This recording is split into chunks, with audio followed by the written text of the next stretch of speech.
Man, y'all Morning, were up Sean. late. Y'all were up late last night fishing. How late did you fish to? Um, I think they had to leave. They got a call at like 11:30, something like that. Maybe it was 11 o'clock. No, they had to go pick somebody up. I'm guessing his daughter. Oh, I got you. So we had to end it. But What about fish? Did they have any luck with catching any fish? no, it was pretty much Probably. the entire show was slack tide. Oh, that sucks. Yeah. That sucks. They were hoping the tide was supposed to be high at 12:18, so they had about an hour and 20 minutes before it went, got high, which means there was about an hour of, if not more, of incoming tide that was supposed to start, but nothing really happened before they left. Oh, I got you.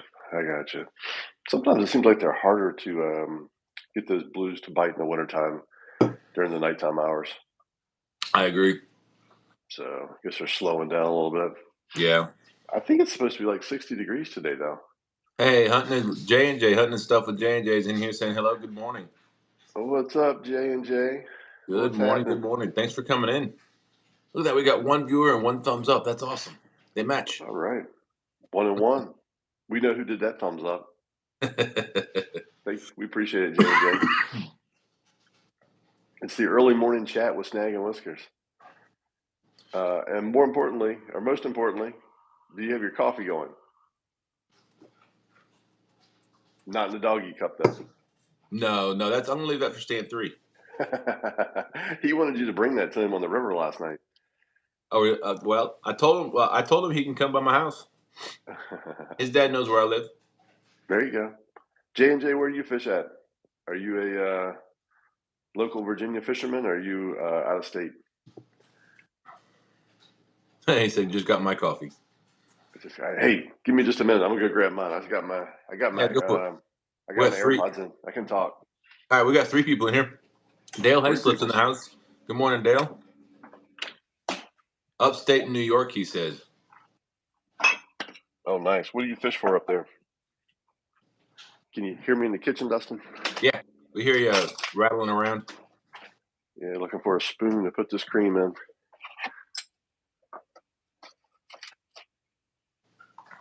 We had a big basketball game last night, Dustin. Oh yeah, how'd it go?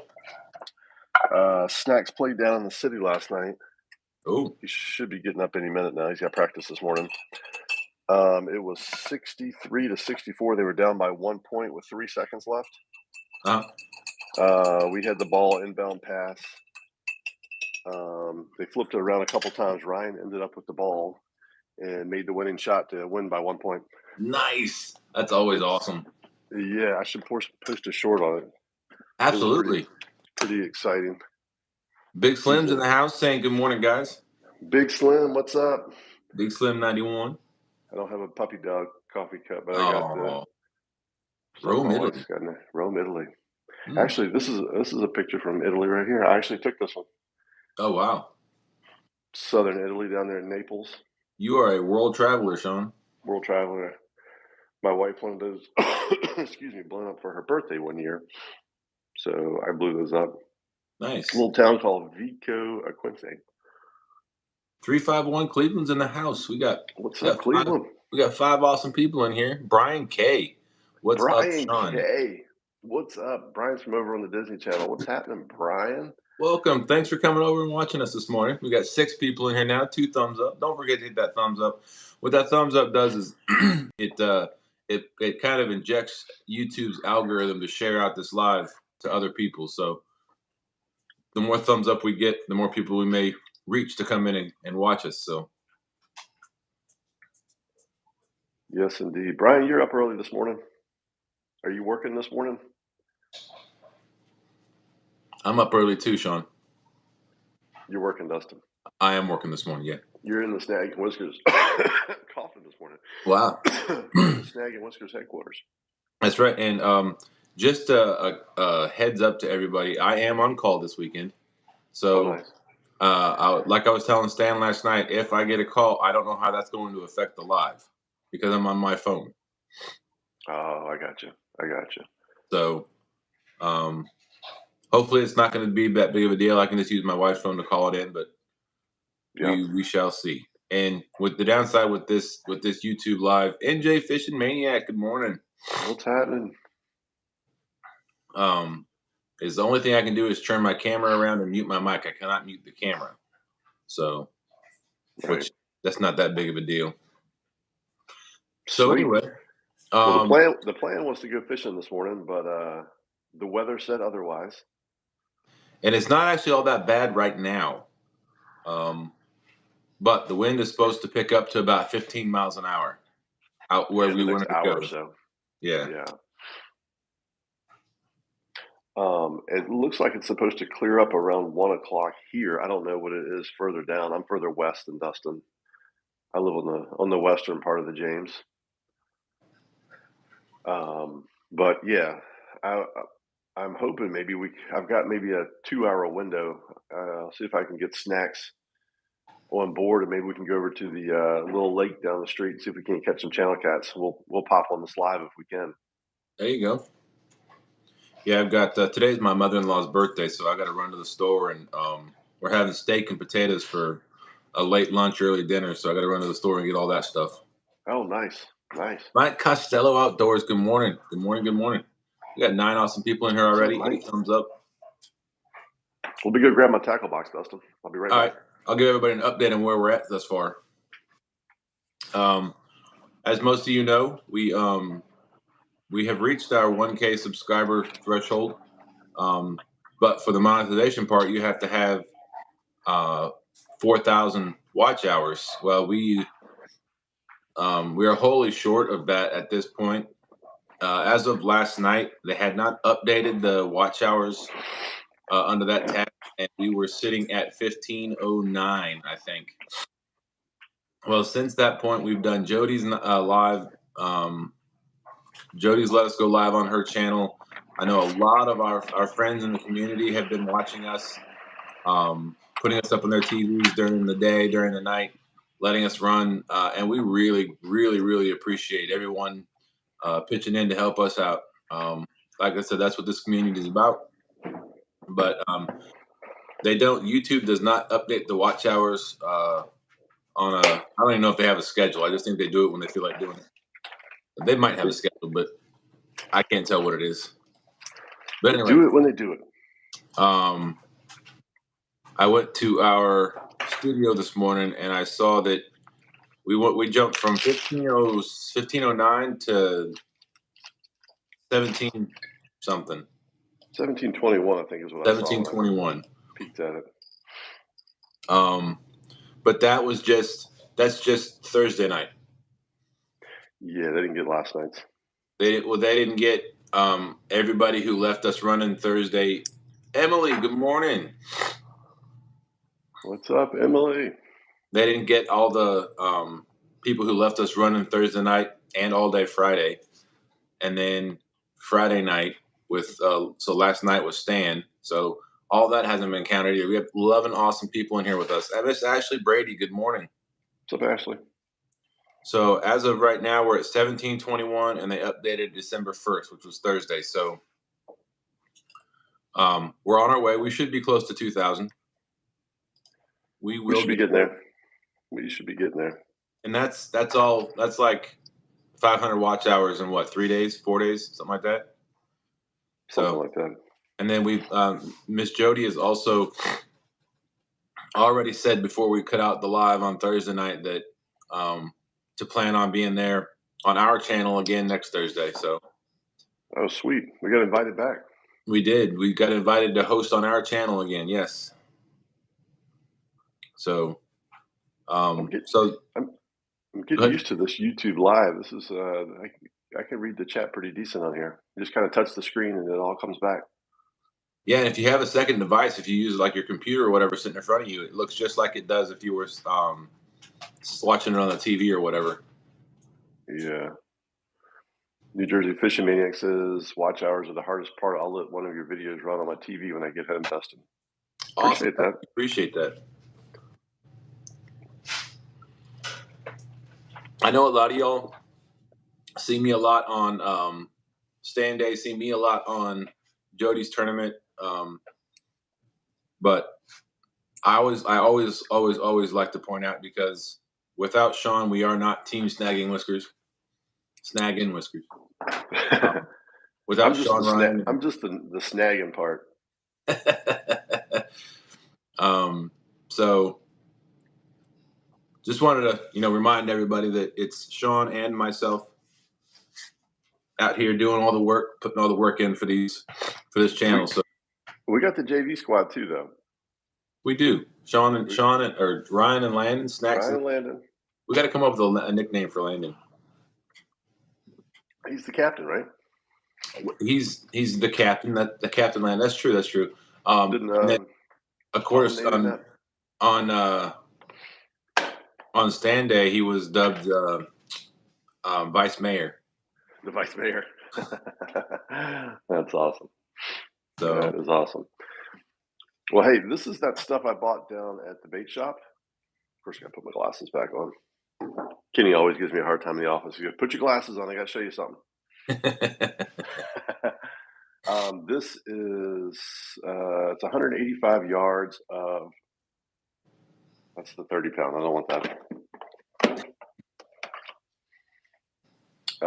70 yards of 60-pound test, and they recommended using this for the leader line for the blue cats, or for the cats on the James. So I don't know. It's 20 pounds lighter than what we normally use. So I've tied up a couple of rigs, and I figured we could try a couple of them and see how they hold.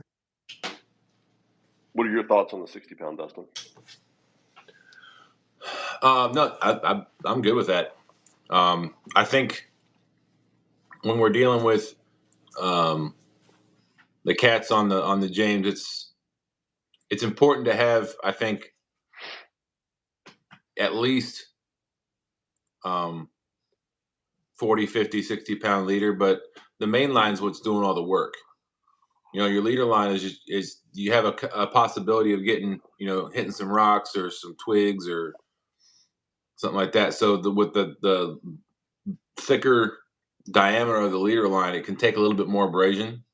Right, because it's dragging on the bottom and and the structure and all the fish are gnawing on, when they close their mouths and the line's going back and forth if the hook's in the mouth or whatever, hitting their fins and stuff like that. So, I think it's important to have a stronger leader. I just don't know that 20 pounds is really going to make a difference. And if tying the 20-pound leader line is easy, or the 60-pound is easier than the 80, I said go for it. You can snell a knot, tie a polymer knot, like with no problem with them. Sometimes on the 80-pound on the polymer knot, when I go to pull it tight, I'll get like a little like loop in it or something, and I'll try to grab like the pliers and pull or whatever to try to tighten it. You still can't tighten them, but with this 60-pound, you can really cinch down on it. So so what we've been using is the saltwater leader by what is that? Trickfish. So it's what's the diameter of that 60? Does it tell you the put my glasses on. Good morning, Rhonda. What's up, Fishing Whiskers?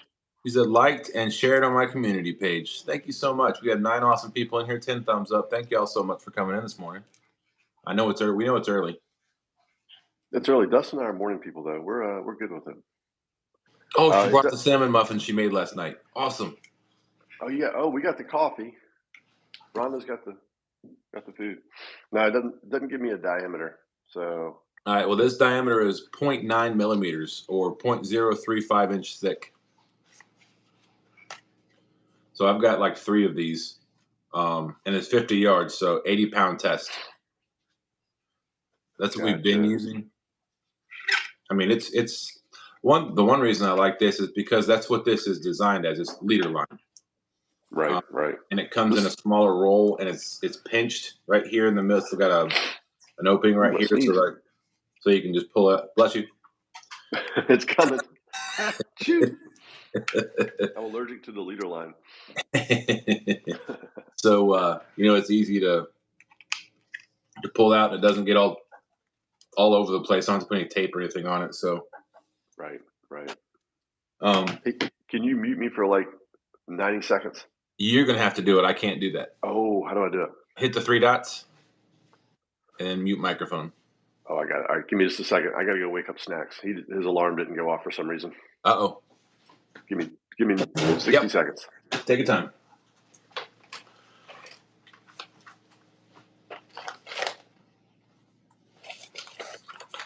All right.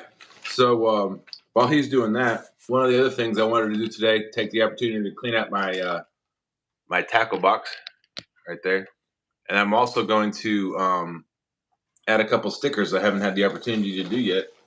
Let me rephrase that. I haven't taken the opportunity to do yet. So we got 11 people in here. Thank you all so much. And this is what somebody affectionately called my tackle purse. But I know I showed it on when I first got it. I think it was on Jody's. And then a couple of other people. I think Ed Evans went out and bought one, but I got this on Amazon. It's Rodale,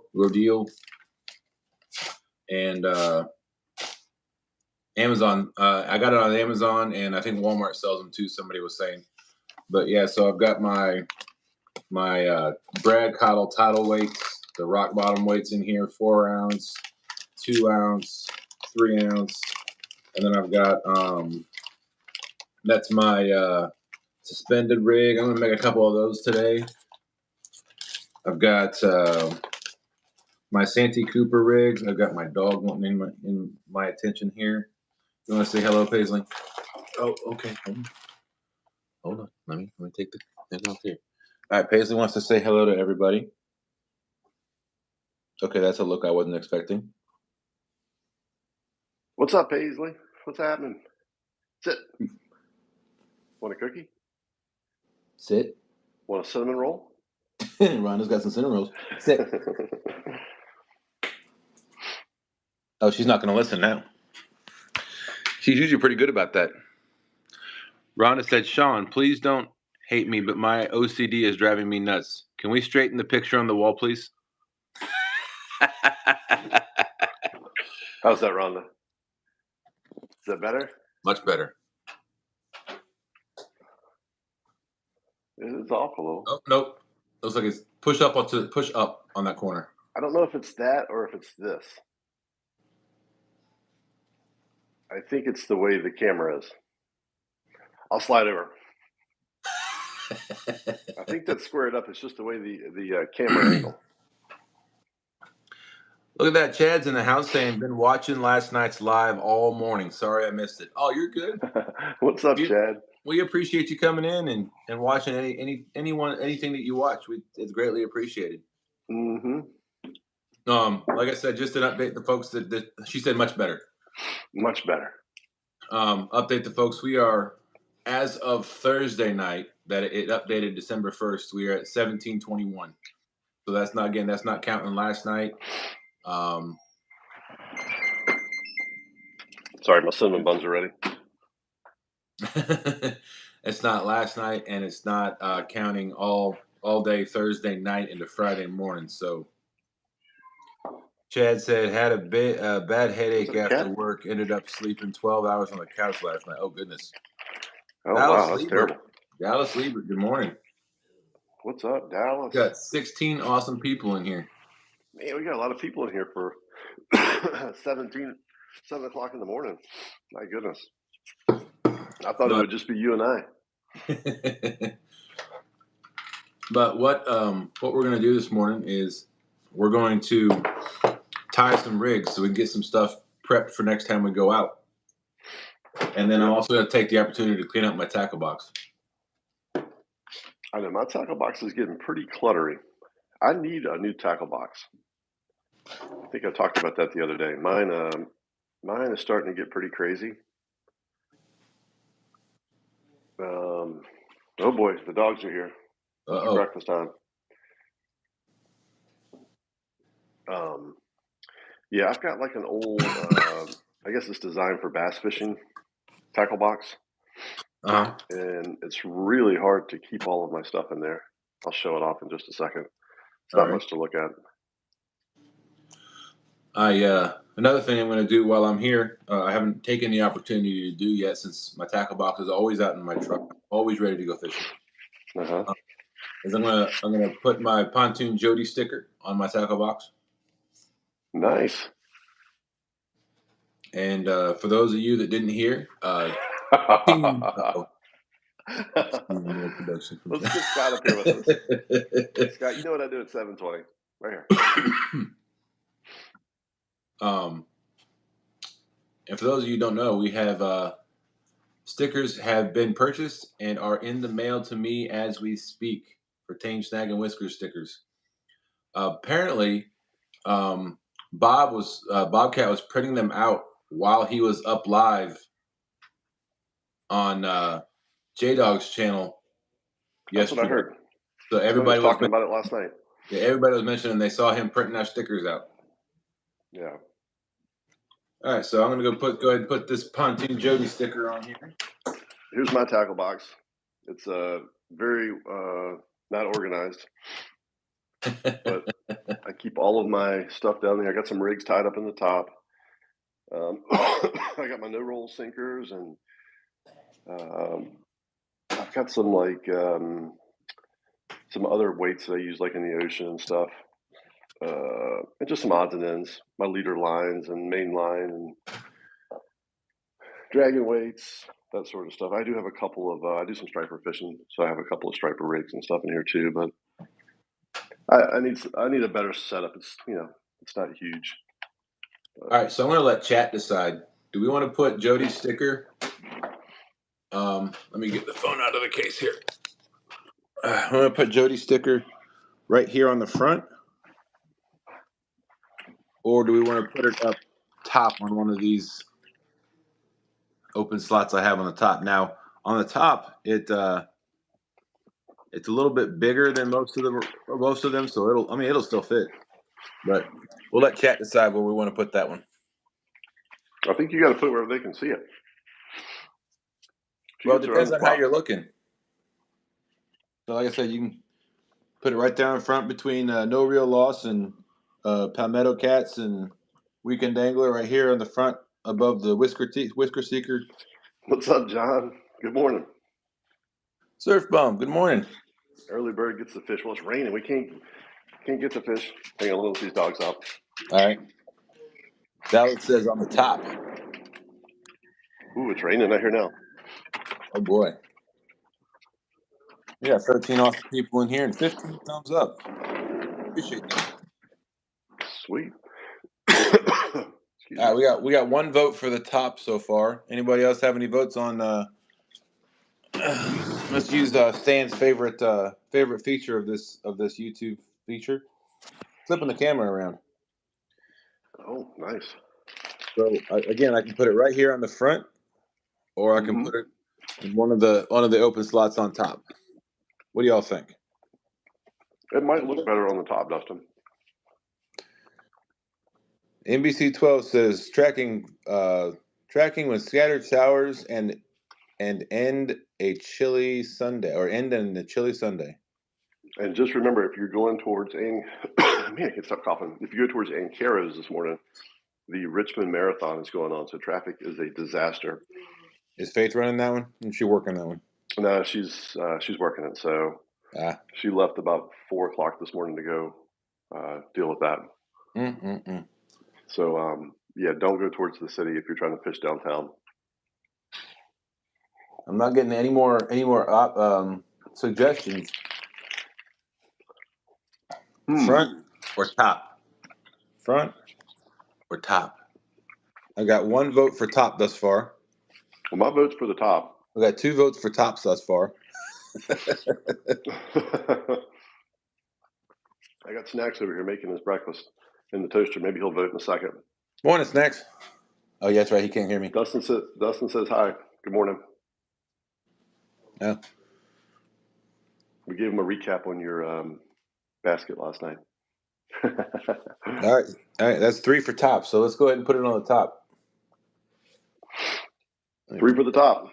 The top it is. Top wins. I'm supposed to be tying rigs, and I'm drinking coffee and eating breakfast. Hold on, let me I got the sticker on my finger. I don't want to.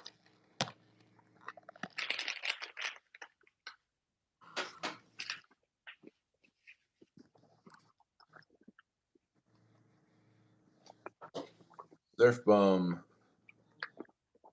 Leaving beach. Oh yeah. Water is dirty and very windy. Rough surf starting to rain now. The rain has never stopped me. Fish already wet. That's true. Outdoors. John, you got to give us an update. I actually looked on your Instagram the other day to see if you had any striper pictures. John catches some monster stripers off the beach up in New Jersey. I mean, off the beach, off the surf. I mean, they're like, wow, 25-inch, 30 inches plus. So Danny Stone Outdoors said, just put it up on top already. You know, if you don't, you'll never hear the end of it from you know who. Don't put it on the bottom of the box. No, I've got that reserved for somebody else's sticker. Somebody else's sticker. All right, well, let me clean the top off real quick just to make sure it's clean. So the top it is, huh? Yes, sir.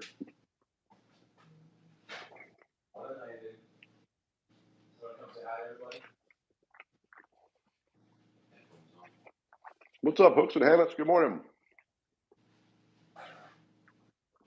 We're putting stickers on our tackle box, eating breakfast, drinking coffee. We're going to tie some rigs in a minute. We're going to snell some hooks. We're just slowly warming up. It's kind of how we do it. I gotta put my glasses back on to read this.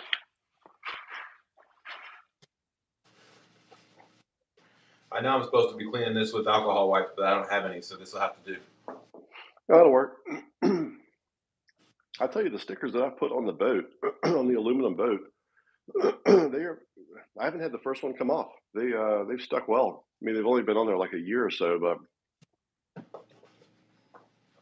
and I like the credit card trick that Ed Evans taught us. Speaking of that, I'm going to use that on this too.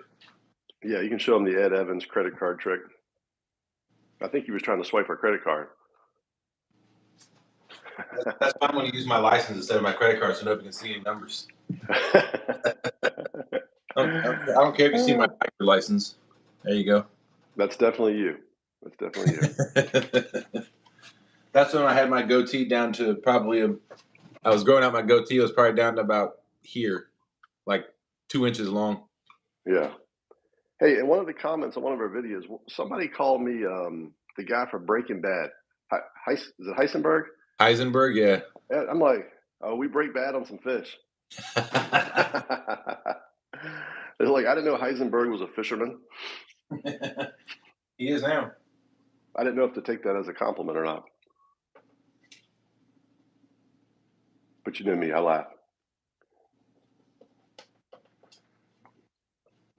We got 17 people watching Dustin put a sticker on.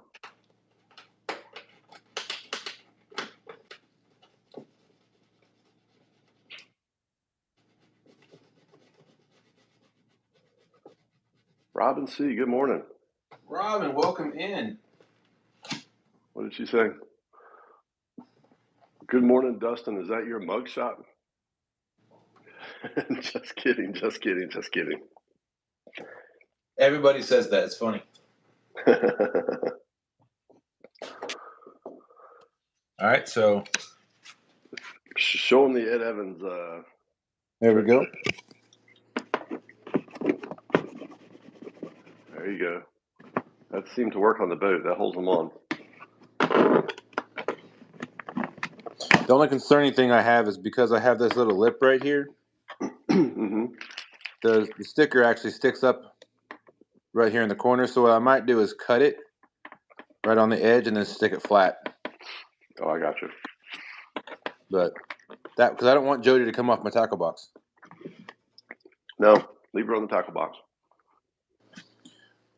And then I've got I do have another sticker that I have not taken the opportunity to put on my tackle box yet. Actually, I got 2 of them. And which ones are those? Let's see here.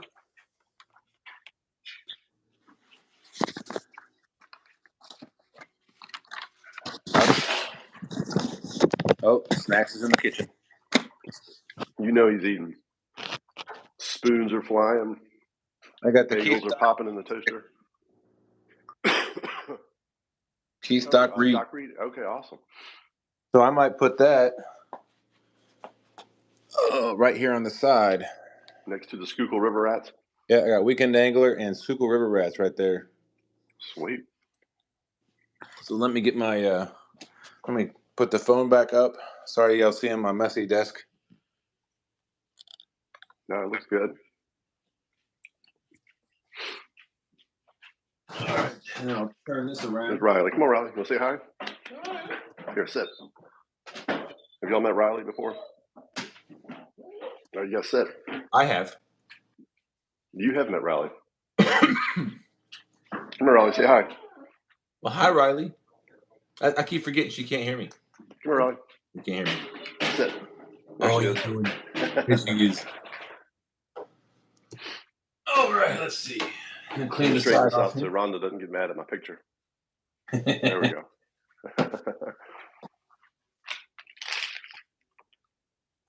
I hope everybody slept well last night. We got 16 awesome people in here. 18 thumbs up. Thank y'all for coming in.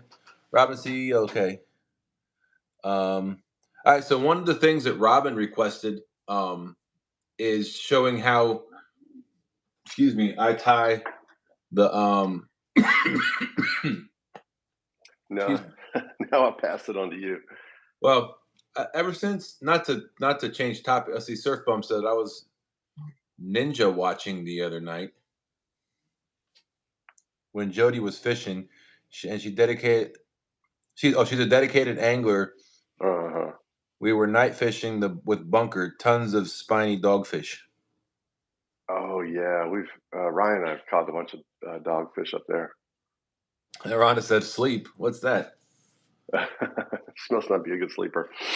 I was gonna say Rhonda was in here with us last night on stand day, and then now she's up here this morning with us. So, There's another group that comes on early in the morning. I think it's Monday morning because I'm usually sitting right here eating my breakfast. well, Hogleg is on every morning. Oh, is it? Okay. I always turn it on Monday morning, and it's Kenneth Powell from Takedown Catfishing. He's always he is so funny, man. He cracks me up. I think that's Hogleg's show. Oh, is it Hoglegs? Okay. I think I could. Somebody correct me if I'm wrong, but I thought that was Hogleg's show. Yeah. So, what rig are you going to tie first, Dustin? Well, I think what I want to do since Robin is in here is I'm going to pull one of the Ancient Mariner rods down and just demonstrate the whole technique on how what we put on the main line, tie on the snap swivel, and then tie up Snell a hook. The hook. Yep, snell the hook and do all that stuff. I think that we have a more complicated way. I'm going to put my glasses on before I do it. That we snell the hook. We basically, when we run it through, I think you still do the same thing too, Dustin. We make a little loop up here. Yep. Can you see that as it coming across the camera? And then I run it. Dustin, I run it through the loop. It's a little trickier to hold when you're doing it. I'm gonna need my glasses on, but anyways, we do like this, and then you wrap it. I try to wrap it 8 times. I want to do 5. Oh, you do 5? With the thicker leader line, it's first off, it's harder to get that tight if you do too many times. But yeah, and that's the difference. This is that 60-pound leader line. It's a little easier to tie. And I do a lot of Santee Cooper rigs, so I buy these little football floats at our local bait shop. They're a little heavier. They'll float that shad up a little higher for us. I need to paint them blue for our colors or whatever, and that's all I use is a float. A little barrel swivel goes on the end of my leader, and then of course on the other end I snell the hook. That's it. That's my simpleness. And then I attach all of that to a snap swivel, which I think I got some, on the main line. And with that snap swivel, it's so easy. You can switch it out. You can go with one of these no-roll sinkers or one of the Brad Cottle dragon weights. You see us drag a lot. There we go. I think this one's Dustin's. It's yours. It's ours. It's the Brad Cottle rock bottom sinker. We've never had these get hung up, I don't think, have we? Not yet. These are really cool. He's got like the weights down here in the bottom, and then there's like some sort of foam flotation up in the top end of it. So I think this is the Yep. 2 ounce. Yep. I think each of these little weights is an ounce. So I just ordered some more. I've got some 2 ounce and some 4 ounce coming. Then he's got a nice little what do you call these hooks? A snap. Yeah, they got another name, but yeah, I mean they're snaps. And I just snapped that onto my snap swivel on my main line, so that sits up a little higher. That way I can switch between this and this. These are my main two type of weights. We have some chat in here. Hooks and Hammocks is in here. Morning, Chris and Telly. Not sure which one you are or both. Thanks for coming in. Surf Bum said 8 yesterday, 22 and 35-inch range. Last week we got 20 in 3 hours. Wow. Yeah, they must be running now. Wabash Nate's in the house saying good morning all. Hooks and Hammock says, do you have a Hooks and Hammock sticker? Well, you know what? We do not have a Hooks and Hammock sticker. We could use a couple of those. Yeah, we could use a couple of those. I'd love to add one to my tackle box, Sean, and add one to his boat. Yep. Snagging one. Snagging one. Yeah, I put them on the side console on the boat. So yeah, I'd love to have one. And then Rhonda said, anybody works nights. I am his ride there and back, so my sleep schedule is non-existent. Oh, goodness. All right, I'll send it to you, Chris. Thanks. Oh, he told us it's Chris. Tell him I must still be sleeping. Appreciate it, Chris.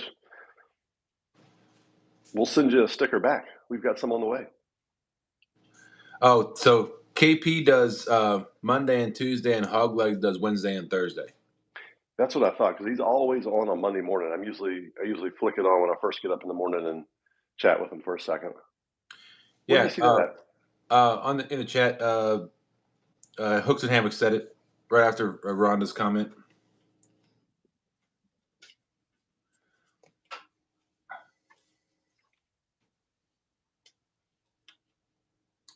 One downside about using my phone for this this live is if Telly is in, it will say Telly Hooks. Oh, okay. I didn't realize that. Well, thank you all for coming in. Sweet. All right, so here we go. Keith Doc Reed stickers going on the tackle box, and I do have one more. I just got to find it, and that would be Daryl's from Trophy Seeker Outdoors. I've actually got Daryl's T-shirt on this morning, but it was so cold, I had to put my hoodie on. It's nice having all the gear from everybody. Riley came back to say hi. Whoops, Hey, wrong way. Riley is obsessed with the ball. She loves her ball. Look, hey, where are you going?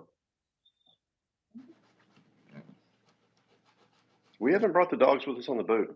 What do people think of the big cats?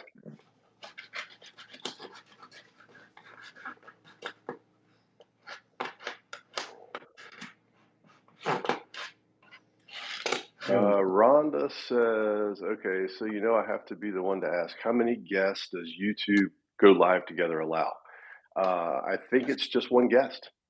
One at a time. Yep, so one at a time. I have the control since I started the live. I can actually remove this guest, and then I can invite another guest. Yep. And Rhonda, if you want to take my place in a second, I have got to run Snacks to basketball practice. You're welcome to jump up here and take my spot. Yes, yourself and a guest. But yeah, I can definitely, Rhonda, when he goes takes Snacks to basketball, if you want, let me know, and I'll send you the link, and you can jump up here, and you can. I'll even pass you the stuff, Rhonda. You can tie a rig. All right, so there we go. Keith Doc Reed is on the tackle box. Now I just gotta find my Trophy Seeker Outdoors sticker. I thought I put all my stickers in one spot, but obviously not. I got my Jody sticker. Oh, there you go. She says she's not ready for people, but Chris may be a better choice. You can get maybe Hooks and Hammocks will come up. All right. I see him early in the morning on YouTube. He's a morning person. Yeah, if anybody wants to come up, let us know. One at a time. We'll we can rotate through, and then until Sean gets back. Here's the other thing. Can you share the link in the chat box on this? Probably No, not, because I'd we have to can't send chat. it. I'd have to send it to you. The only option we have is live chat or top chat, so we can't enter anything there. Yeah, it's. I mean, I guess, I maybe I can go into YouTube. I'm on the live in my on my computer. right? Actually, you know what? I can. Hold on. Because you can just share it in the YouTube chat. I got Not I got manage guests, and I can actually copy the link here and paste it. and paste it there. And then here's the other question: how do I get out? Oh yeah, there it is. It came through. Um, I can either remove you, or I think you just If don't I hit. X off, don't hit. All right, I'm gonna pop out because I got to roll. So I'm gonna try to hit the X. If that doesn't work, I'll let you kick me out. All right. It says leave stream. Yep. The stream will stay live. All right, perfect. All right, cool. Perfect. I'll see y'all in the chat. All right. I'll If be anybody back. else wants to come up, we'll see you shortly. I can now. It's just going to be me. He will be back in a little while after he takes snacks to. We were taking daughter to breakfast for her birthday. Also, terrible phone service here. Oh, okay, Chris. Gotcha. Um, Still got 15 awesome people in here. While he's gone, I'm not going to search for my Trophy Seeker Outdoor sticker. I think it's on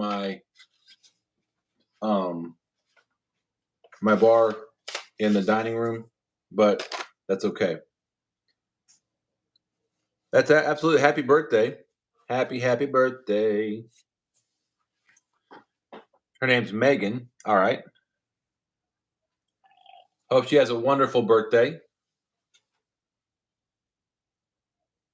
About 5.5 hours, Robin. Robin, you want to come up and say hi to everybody and chit chat? Because I know you wanted to see the rig, how I tie everything. If you want to come up on our YouTube panel, you're more than welcome to. If you click on that link, now again, you have to be on your phone to do it. It will not let you do anything from a computer. But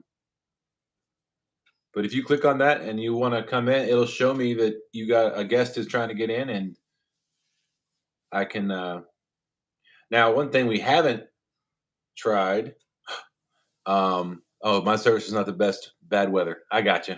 Okay. I'm going to try to keep an eye on the screen because it'll pop up with somebody trying to get in, but then it might fade away.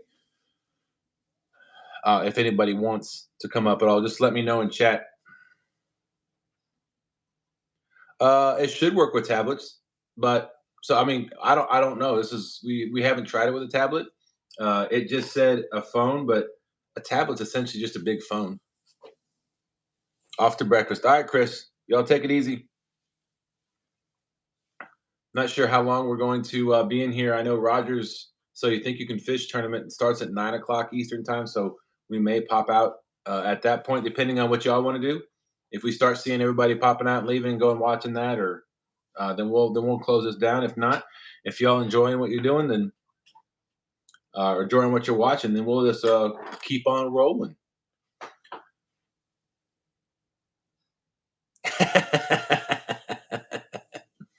Hey, Chad, you want to come up and say hi to everybody?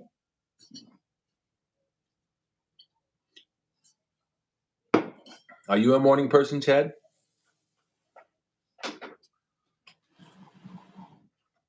So yeah, I'm going to put my Trophy Seeker Outdoor sticker right here, cover up the brand name and model name of this tackle box. It's called Heart. Well, my hair's a mess too, Chad, but I deal with it.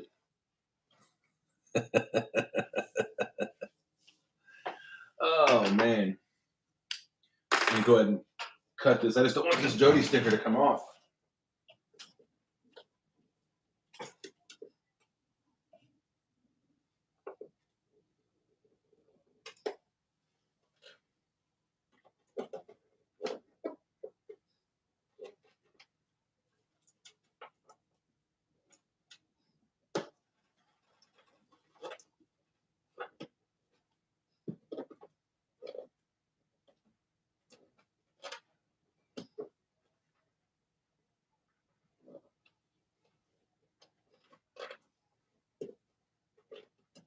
There we go.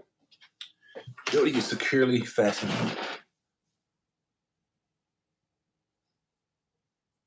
All right, I just posted the link in the chat. But I'll let me see if I can send it to you. See, add guest.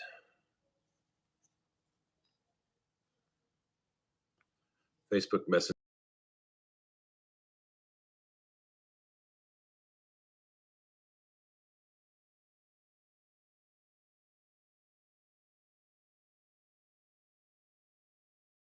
In Facebook Messenger.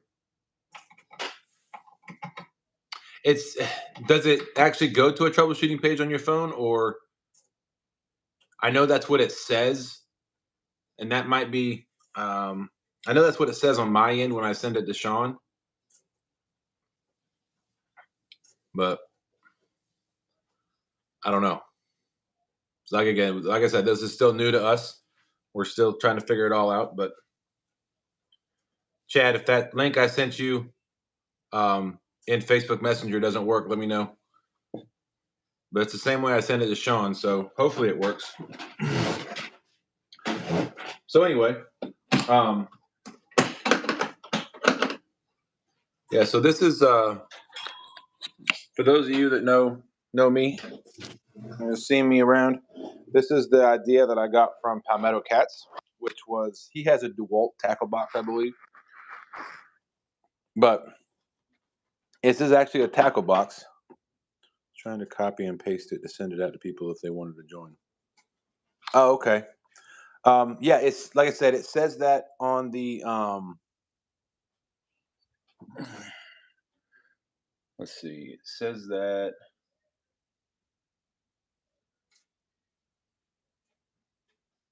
the link itself says youtube.com create live join.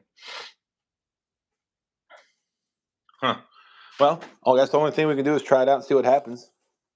I was able to bring Sean in initially from the live, or like before we started the live, but we never tried it to drop one and pick up somebody else. So we'll see what happens.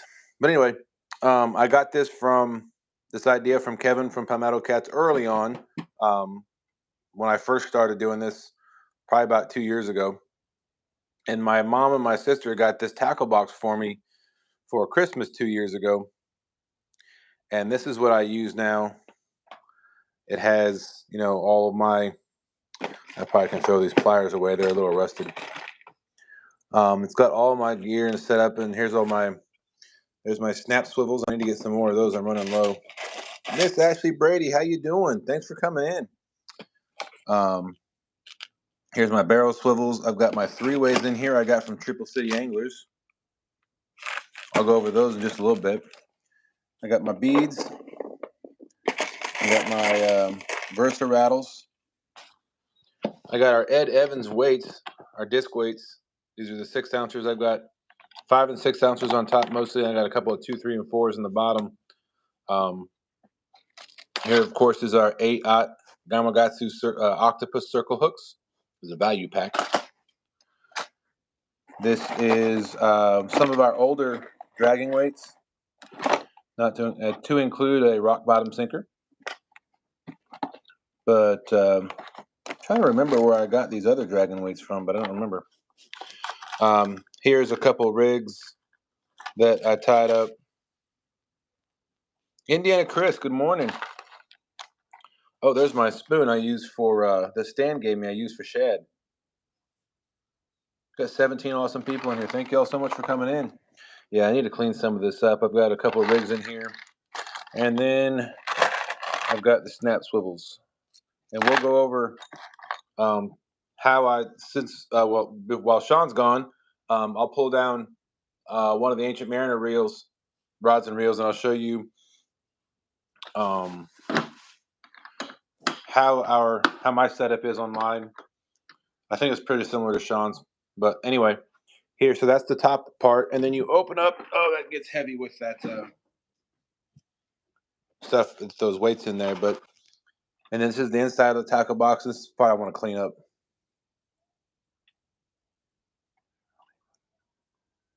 Awesome, Indiana Chris. Thank you.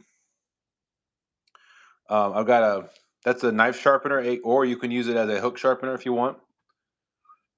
I got some main line, I got some leader line, I got my Boom XD mics, which I probably need to get rid of. I'll probably need to sell if anybody's interested, just because they're wireless mics, but they don't work well. Ooh, you know what? They may work on you. Ooh, you know what? The only downside to that microphone is it plugs directly into the phone, and if I need to charge my phone, I have to take it off the base. But you know what? I'll plug that in and see how well that works on YouTube. I know it did not work because Safari does not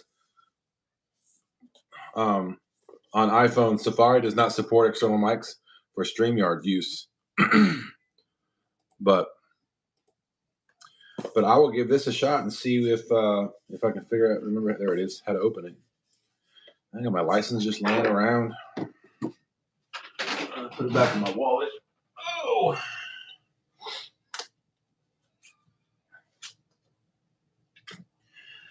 Oh, let's see here. Hopefully they're charged still. Should be. Haven't used them in a while. 16 awesome people, 20 thumbs up. We appreciate that. And again, just to give everybody in here a heads up or an update, I checked our watch hours and it updated as of December 1st, which was Thursday, and we're up to 1721. Cold out today. Yeah, it's giving me fits. Huh. Interesting.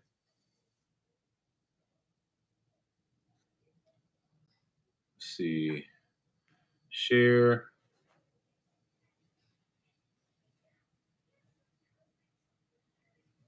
Copy link.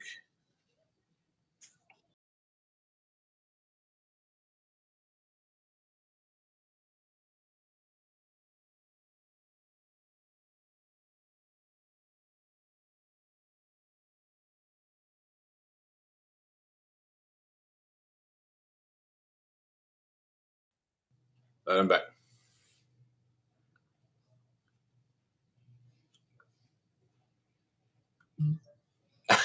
Remember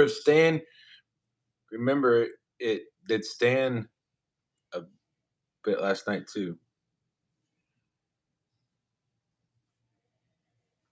Remember it did Stan a bit last night too. Oh yeah. Well, that reminds me, Chad, make sure your YouTube is updated. Your YouTube app. Stan had to, thank you, Robin. Thank you for reminding me of that. Stan had to update his YouTube app. It wasn't auto updating. Excellent point. I need to remember these things. You think I do IT work for a living. I troubleshoot stuff like this for a living. And that I forgot already. I tried to go on the panel and it wanted me my PIN number. I don't even have a PIN number. That's weird. Yeah, it's again, make sure your YouTube app is updated. I know that's what gave Stan the biggest fit last night, but then he was able to get in once he updated his app.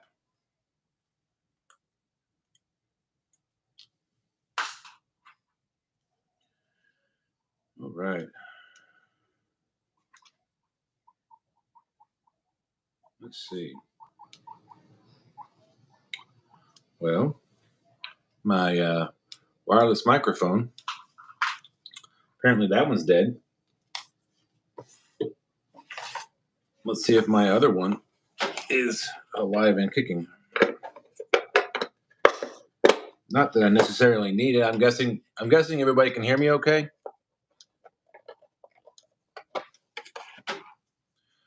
We got 18 awesome people in here. Thank y'all so much for coming in.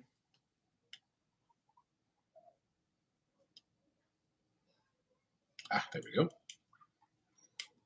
go. Battery's real low. Well, let me go charge. Don't necessarily need this, but I want to give it a shot in this app and see how well it works so that Sean and I can use it on the boat while we are out fishing if we're using the YouTube app. I've got to remember what I did with the charging cable.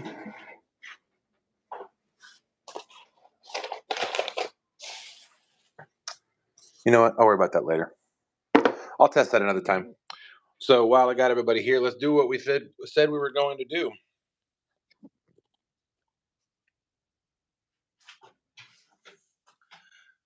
Fishing said, from my phone, the link goes right into join after I give the permission for the camera and mic. So it does work from the phone. Perfect. So yeah, I'm thinking what the issue is the updated YouTube app.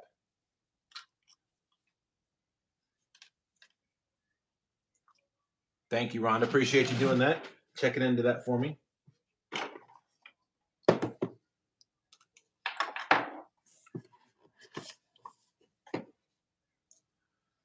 Go ahead and put these boom mics away, but I'll plug those in and we'll test those another time. Get those charged up. Yeah, like I said, the downside to that is goes to the troubleshooting page if I try to do it from my laptop. Okay. Yep. So yeah, like I said, it has to be done from. Have you tried it from a tablet, or was that? I know it can't be done from a laptop. I can set the stream up from a laptop, but you cannot go live from the laptop, or you cannot join from the laptop.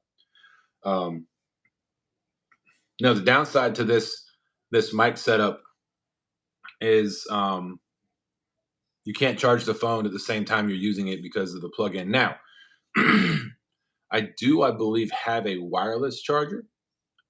I wonder if that might work. I could use a wireless charger at the same time charging the phone while I'm using the boom mics.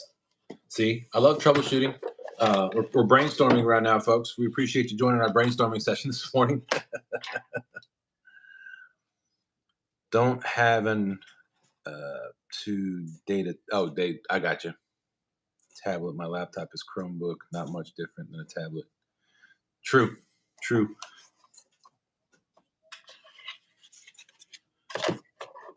All right. Well, Robin, while you're in here, I know you wanted to see one more time how I tie my rigs with all my stuff. So let me grab one of my rods and we'll get to that.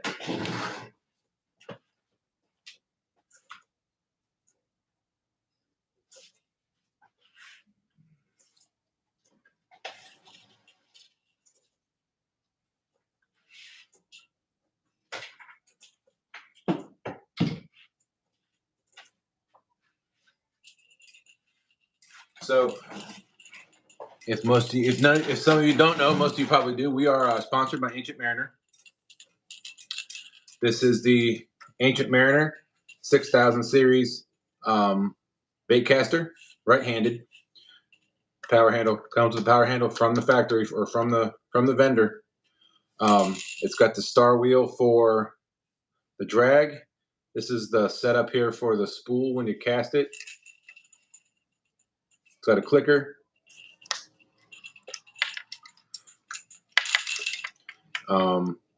May have burnt that out. I don't use the clicker anyway.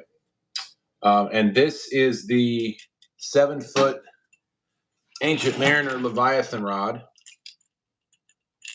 which is upside down, but my other wall is right over here. So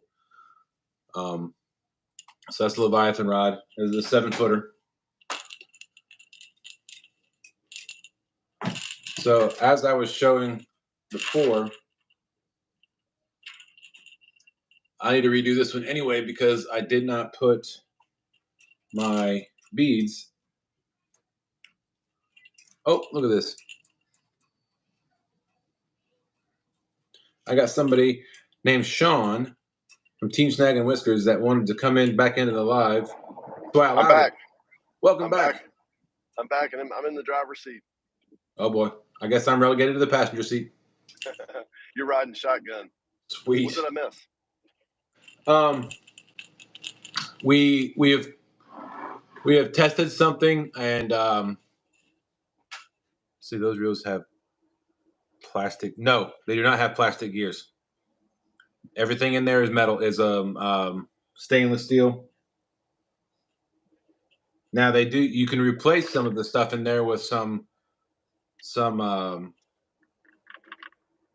other gear that will fit other reels, but they do not have. Rhonda says, "Welcome back, Sean." Glad to be back, Rhonda. Glad The to be Ancient back. Mariner reels do not have plastic in them. But anyway, we tried to test the link from that we put in the chat. If you tried it from a laptop, it just goes to a troubleshooting page. Indiana Chris says, "Morning, Sean." Oh. Chris from Hooks and Hammocks? No, Indiana Chris. Oh, Indiana. Oh, we may. You're probably going to pop in and out because of your signal. Not popping it out, but yep, you're right. I lost. You went black on us, Sean. You left.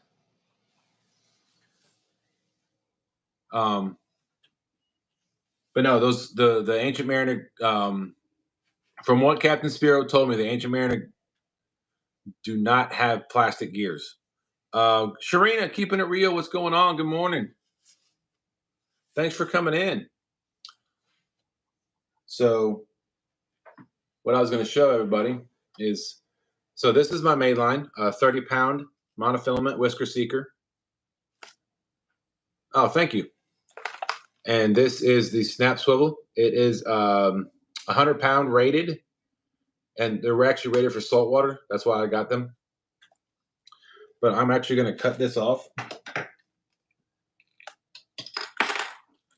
because. Oh, I'm sorry. You were talking about Sharina. Sorry, Chris. That's right, because they had to keep it a big time last night. I have to Stan let us on over his show last night. That's what I thought you were talking about. My mistake.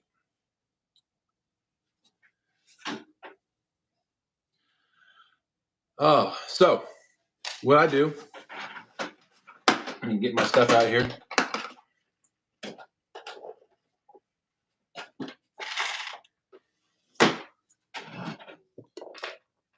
So like I said, I've got these are a bit big, but they're silicone beads. And then I have a sinker slide. I got these off Amazon. I don't remember what the rating is on those. I got those because my dad liked to put the flat weights with the holes through them on the main line, and every time I felt my main line, it was nicked up and scarred up, and I just didn't like that. I was afraid that it was going to cause a problem with some big fish. I do have some bit of a nick on this too. And this didn't even have a slide on it. Oh, I thought I sent it to JBT, but I'll send it to you too, Sharina.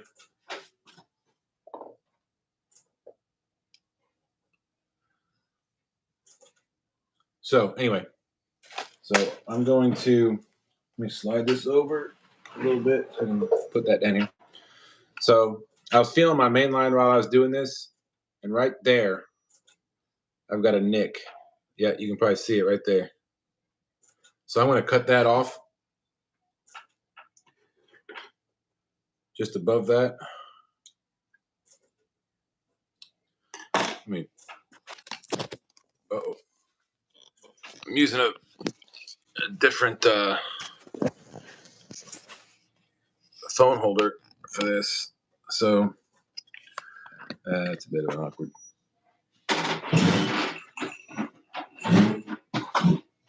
So yeah, so there's a nick in the line right there. So I'm going to cut this off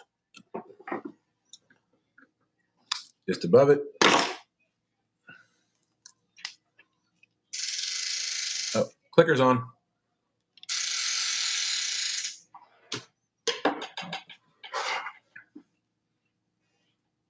So the first thing I do is I put on a bead, And what this bead does for me, I got this from Chunky and I do this because I've had occasion to reel up a little fast and say if the fish pops off and you're reeling it in, if the fish pops off or it's a smaller fish and you crank down on that and you come up to your line and your snap swivel hits the eye. I don't like that. So I put a bead on top so that if that happens and I reel up, that silicone bead is going to hit the eye and not my metal snap swivel. So I put that on. Then I slide on the sinker slide. Then I put another bead on. So this one here is to protect the knot. The polymer knot I put on. So there's that. And then I always, as much as I can, tie polymer knots just because I think that's the right uni knot. Yeah, I think it's polymer knot. Still not really that versed. Steve Ransom, good morning. That's 17 awesome people in here, 24 thumbs up. So like I said, hello. This snap swivel, we put on the end of every single one of our lines.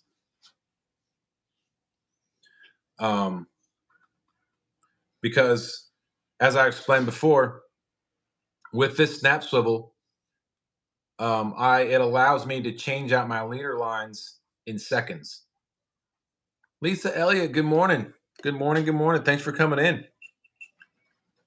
And I'll demonstrate that in a minute too. But all of my leader lines have barrel swivels on the end of them. So go ahead and tie this up here. And I'm also going to do another rig that I've never done before, but I've seen a couple of people use it, and I want to try it. But anyway, so you go through. Now I've got a loop on one end. Make sure you got your tag ends long enough. Then you loop that around. You take the loop end, you pinch the tag end down, and all you're doing now is just tying a knot with this loop end. And you go through just like you're tying a knot. And then you pull that loop in, you pull that loop through. So now your loop is through your knot. It's like you're tying a knot with a loop. And then I take my snap swivel, I pop that through the loop. Now, the important thing about this one is you got to make sure that you bring this up above the eye of the snap swivel, because I mean it's not really as efficient if it drops down below this ball. So I bring it above the eye, I try to hold it, and then you just pull. I'll just pull one side first. Make sure that eye stays up above the shank. So I'll do that, and then I'll pull that down tight, and then I'll wet it, and then I'll pull it tight.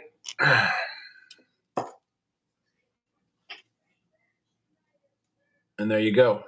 Like I said, I try to tie this knot on everything as much as I can. I'll even go as far as if I tie this and I have a hook on the other end or something on, I will tie that, and then I'll bring the hook through that loop. I don't care, just because I like this knot, and I think it's one of the if not the strongest knot in fishing. So I cut the tag end off, and now, oh, here comes Landon. So now I've got a snap swivel sandwiched in between two beads, and sinker slide sandwiched in between two beads, and a snap swivel on the bottom. And I'll explain, what else that allows me to do here in just a minute. So, as I said, hey, Miss Robbins says, good morning, Landon. Hey, Landon, can you turn that down just a little bit, please?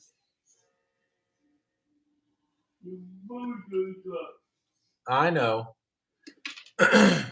So, say we're out on the water, and I want to go from my Santee Cooper rig, or I want to go from a Carolina rig, which just doesn't have a float on it, to my Santee Cooper rig. Miss Rhonda says, good morning, Landon. I have on my rig, I have, like I said, a barrel swivel with a polymer knot down to my, I caught it, down to my Triple City Anglers spook with a snelled 8/0 octopus circle hook from Gamakatsu. And so we're going to tie a few of these today. Not with the spooks, because I don't have any more of those, but I'll use peg floats. But what this allows me to do is, if I want to take my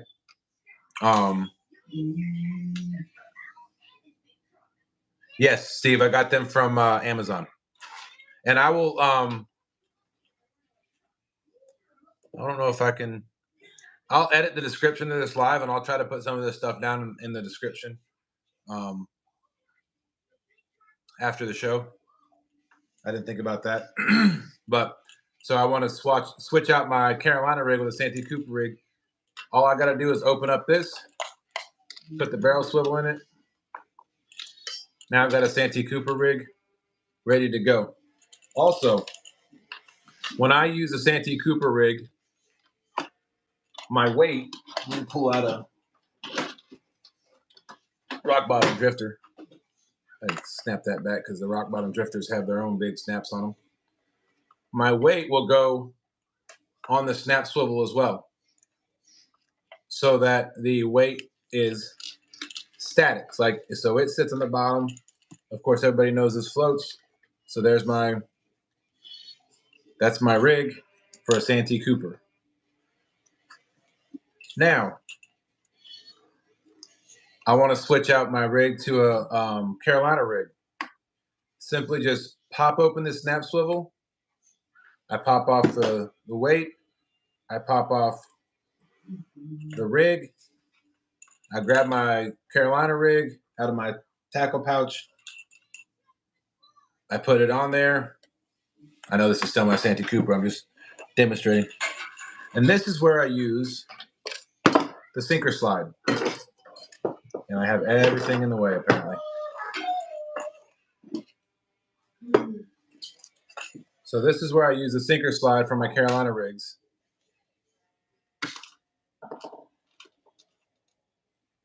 And 9 times out of 10, I won't use my rock bottom drifter.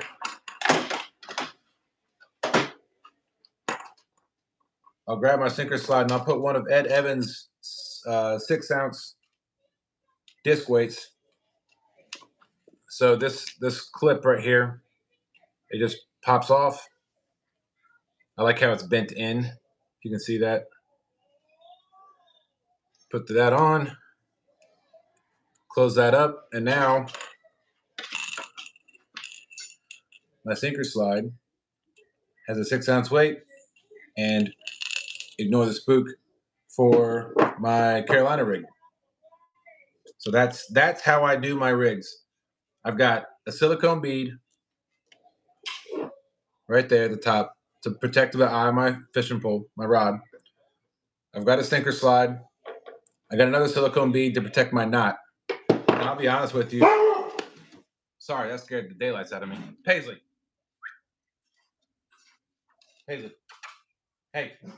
Quiet. Oh, she saw something outside. I keep hooking my pant leg. So, but anyway, what I do with this bead is I typically bring it down over that knot. I'll put that bead over that line, and then I'll even push it down over top of that eye. So now that bead's not going to move, and it's protecting the knot. It's encompassing the knot. The tag end sticks out just a little bit, but that made me jump. So there we go, Robin. That was for you and everybody else. But Robin requested that. She wanted to know how we tie our rigs. And that's how we do it. Now, I'll tell you, I do not leave any weights on my sinker slides, even the rock bottom ones. I always take them off, put them in the tackle box. That way they don't bump against my rod and damage anything.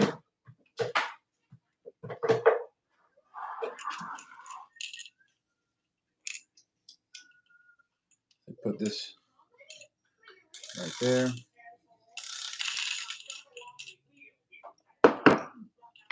Put the bait clicker off, because if I don't, next time I go to cast, it'll be on and it'll make a lot of noise.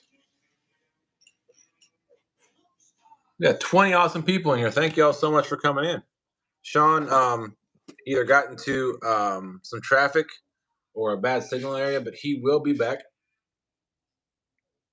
Oh, awesome, Robin. I'm glad we can help. I'm going to put this rod away.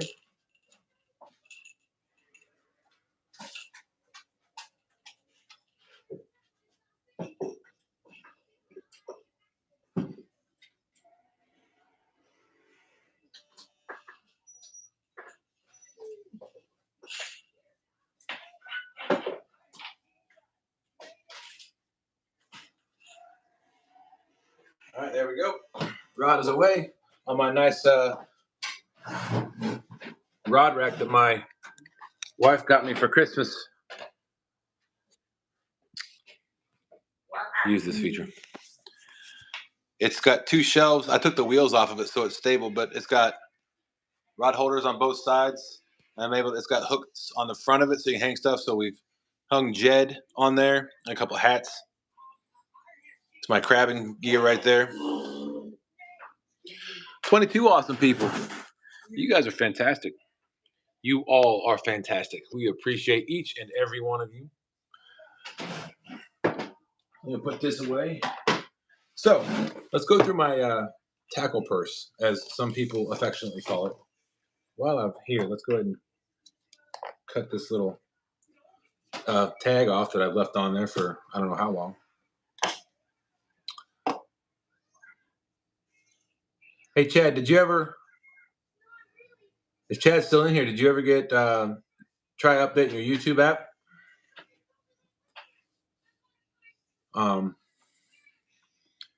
Sharina said, I'm weird. That knot is so satisfying to tie.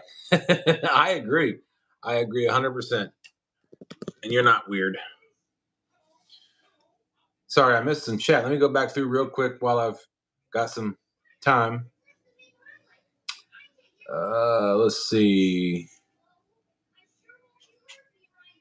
Sorry if the phone is bouncing. I've got it on it's on a extendable clip. I love showing everybody as much as I can. Sorry, excuse the mess. But I've got that clip clipped up to a shelf. And this is just a long bendable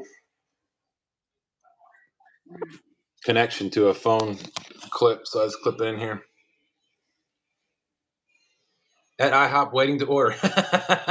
Well, thanks for still watching. Appreciate that. Let's see.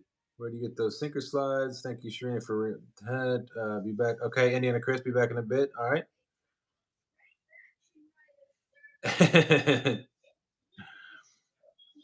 See, app is updated, but I can't remember my password, and it won't just let you change it. Gotta wait 6 hours. Oh man, I'm sorry, Chad. But thanks for trying, though. We'll get you up here.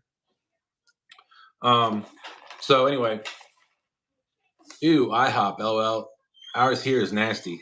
Yeah, our IHOPs usually here in Virginia, well, around my area, are fairly clean. It's the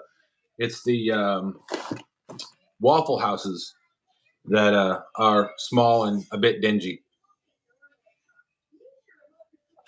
So here we go. Here's my tackle purse. And in the tackle purse, like I said, I've got my rock bottom sinkers. I think I got 4 of those. I've got some more in my tackle box. I've got 3 in here of the 2 ounce. Those are 4 ounce. Then I've got a 3 ounce. I did trade with Jeff Beal, so he's got one of the 3 ounces. This is one of my favorite rigs. Martin, good morning. Appreciate you coming on your lunch break. Sean is out taking snacks to basketball practice. He has practice this morning. So, oh, hold on. Speaking of Sean,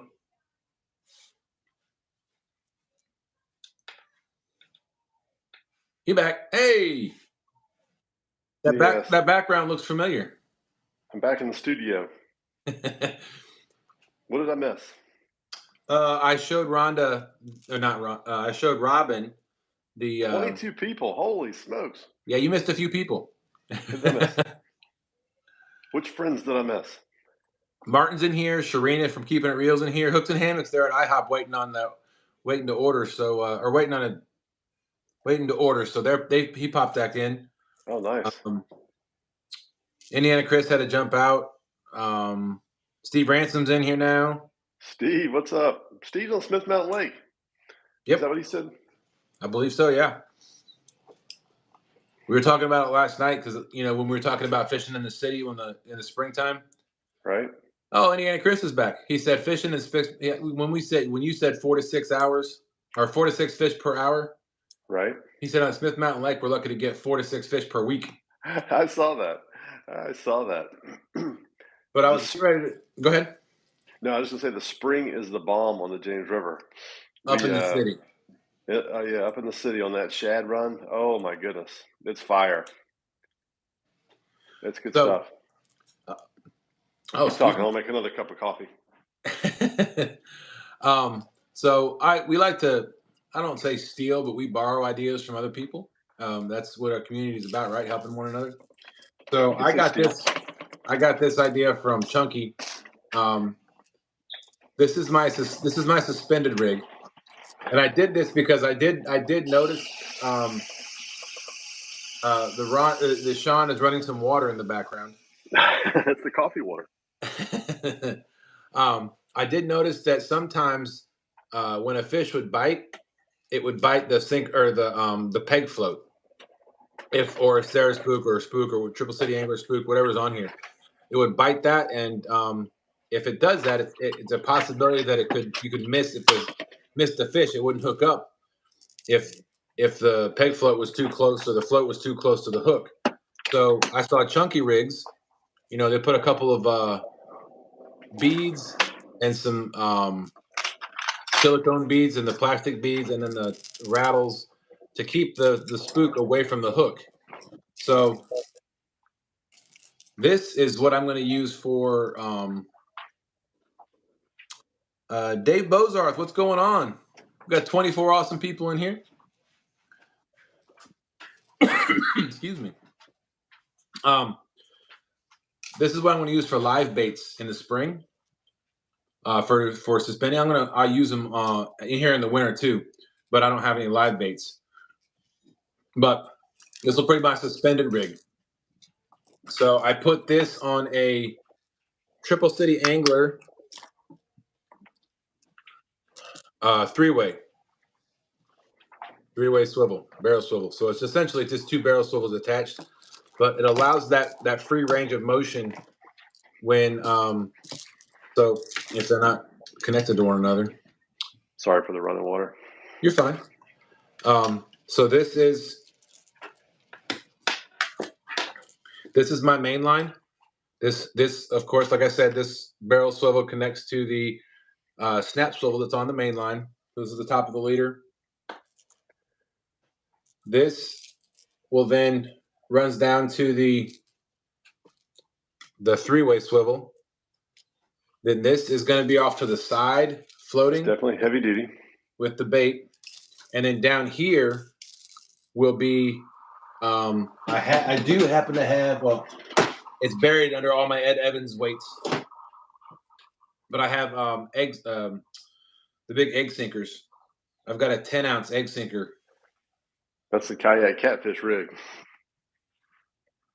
But this is my 6-ounce. So that will hang down there, and this will float off to the side, and then this top part will be connected to the main line. So that's my suspended rig, which I'm also going to use as a bumping rig. and I'll explain what rod and reel we're gonna use for that too. So there's my suspended rig / bumping rig for live baits. Is that more of a rig for both? Yes. This is a suspended rig, so a straight down rig when you're out in the channel or on a ledge somewhere in the boat. Good question, Chris. What do you say? Is it a boat rig? Yeah. It's more for a boat rig for boat fishing. And yes, we don't fish much from the bank just because there's not a lot of fishing spots on the James from where we're at. From the city down to Jordan Point, you're looking at maybe 6 to 8 bank fishing spots, quality bank fishing spots, and that's what a 20-mile stretch, at least. Yeah. So now I feel like I've got to sneeze. We got 26 awesome people in here. Thank you all so much for coming in. Wow, we got 26 people. Sean comes in and everybody else comes in with him. They followed me from basketball practice. Must have left the door open. Appreciate that. I brought them with me. Awesome. So that's the suspended rig. It serves a couple of purposes. Those Versa rattles, everybody swears that they do a lot for flatheads. And again, if we've got a live bait on here, then that three-way swivel allows that free range of motion. See, it's not getting all wrapped up, and it's not getting all twisted. Because we know those blue cats like to twirl. So that's why I did that one, and I'll tie another one of those because the way my boat is set up, snagging two. I'm gonna have, Ed Evans gave me those monster rod holders for my rod rack. Right. But I think I'm gonna only use 4 of them for right now and keep 2 extras on the side just in case, or maybe for an upgrade later on down the road. But my until I can figure out how to get my anchor light I got to bend that pole. So to get it out of the way of my rod rack, I can only use 3 rod holders on the port side, or as my wife likes to call it, the passenger side. The passenger. You got the driver's side, the passenger side. No, my anchor light's on my driver's side, so the starboard side. But the way I didn't even think about that when I was designing the rod rack. So, but with the way everything is, if I push my rod rack into the last rod holder, so those 3, with that, Chad Thompson. Hello, everyone. What's up, Chad? We got 28 people in here now. Guerrero Bagre, what's going on? Welcome to Coffee with Snag and Whiskers. Coffee and chat. Hey, I'll tell you what I do with my rig, not to interrupt you.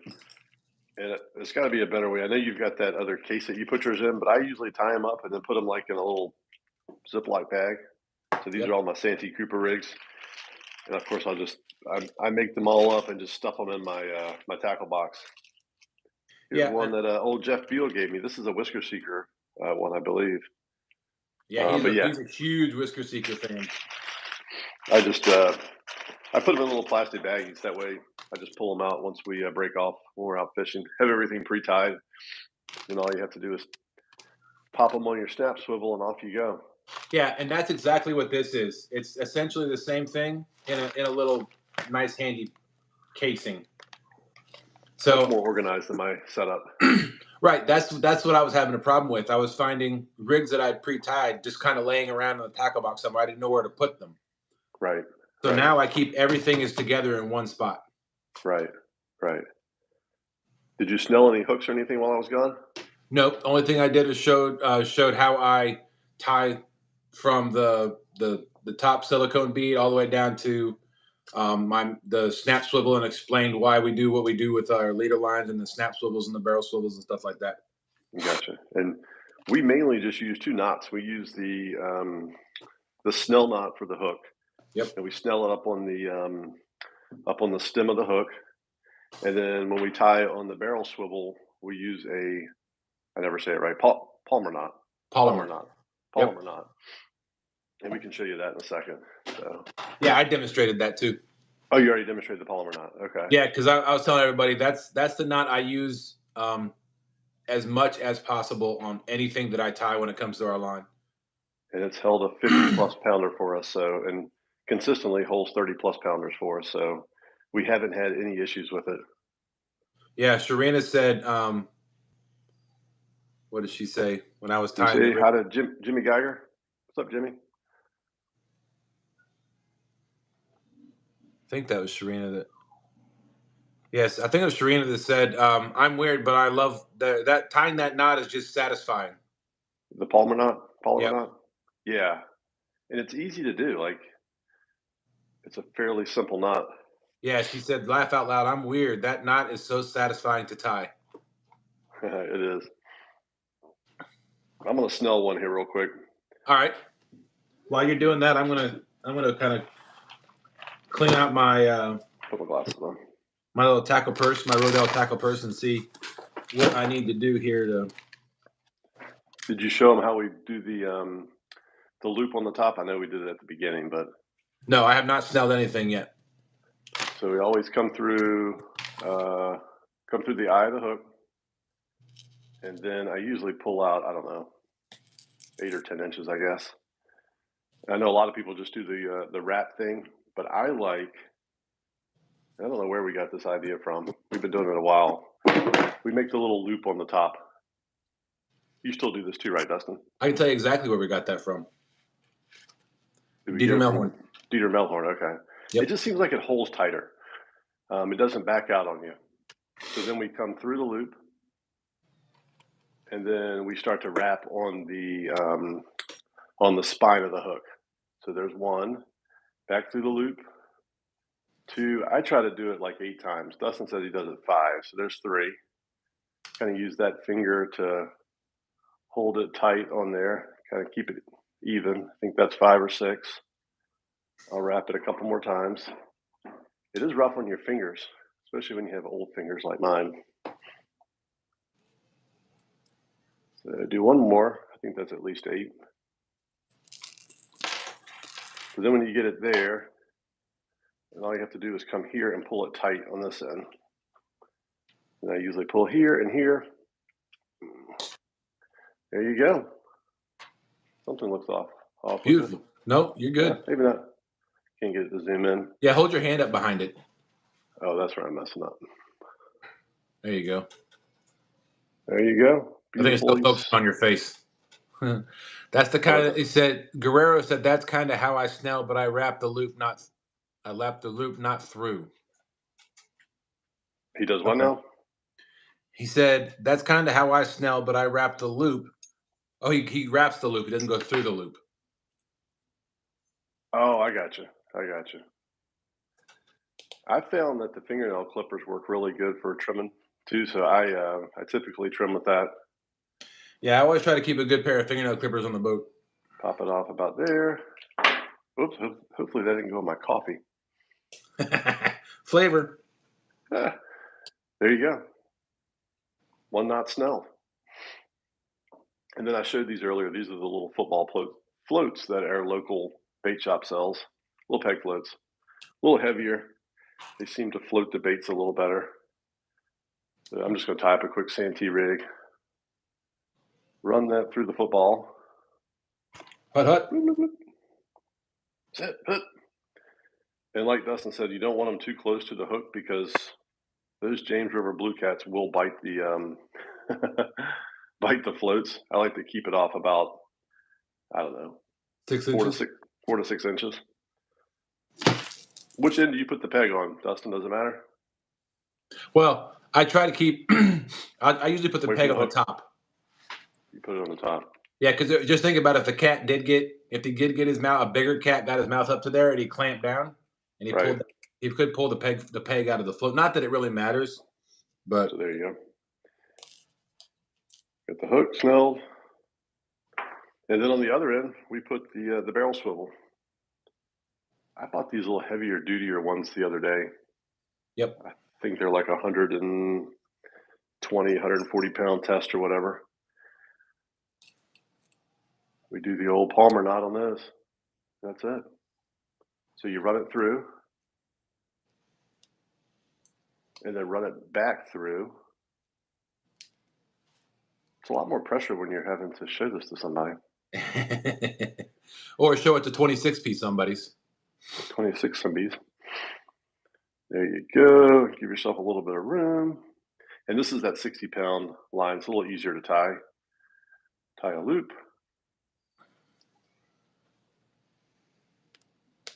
Like so. And then you have this little end here. Run the barrel back through there. And then pull it tight. You know, left a lot on the end. There you go. You got your Polymer knot. So one thing you missed earlier was apparently Paisley saw somebody outside and she barked really loud. I jumped. I think Indiana Chris said his dog jumped. And now she's whining at the door because she sees something she wants to go play with or attack or whatever it is. Yeah, Oliver's at the back door too. He's wanting to come in. Oh, and another thing I thought about too is, remember the we may be able to, using this setup, use our old trusty Boom XD microphones. Oh, that's a good idea. Because remember, Safari does not support external mics and that's what we used StreamYard. Oh, that might work out perfect then. But now that we're using the YouTubes for this, right, it might work out better. Now, it was not going to work out as much on the phone. I mean, on the boat if we don't use this function. But wait, let's see. It's worth a shot. Grilling and Chilling with Mojo says good morning. What's up? That's a new channel name that I've never seen before. Well, thanks for joining. I feel like I've seen them before somewhere. Did Dave Bozarth came in. I'm not sure if you were here when he popped in. No. Nope. What's up, Dave? Martin UK was in here on lunch break. On lunch break, that's right. It's like lunchtime in the UK, isn't it? Oh, what's going on? Cat Tucky's in the house. Cat Tucky, what's happening? But yeah, so we may be able to use these out on the boat too if we do the YouTube. If we do this YouTube live together. And I need to figure out. I need to go buy a wireless charger for my phone. Right. And then mount it to, or some sort of wireless charging device to mount to the phone holder. Mm-hmm. Share it to my community tab. Thank you, Chris. Appreciate that. So that we can keep these going and the phone charged at the same time. Stonefly, what's going on? What's up, Riley? Riley came by to say hi. Hey, Riley. Paisley's here. You want to see Paisley? Oh, she wants a kiss. Don't hook yourself, though. Paisley. Oh, say hi, Paisley. There's Paisley. Why are you staring at me? Riley's very needy sometimes. Talk about needy. Look at her. She's like staring me down.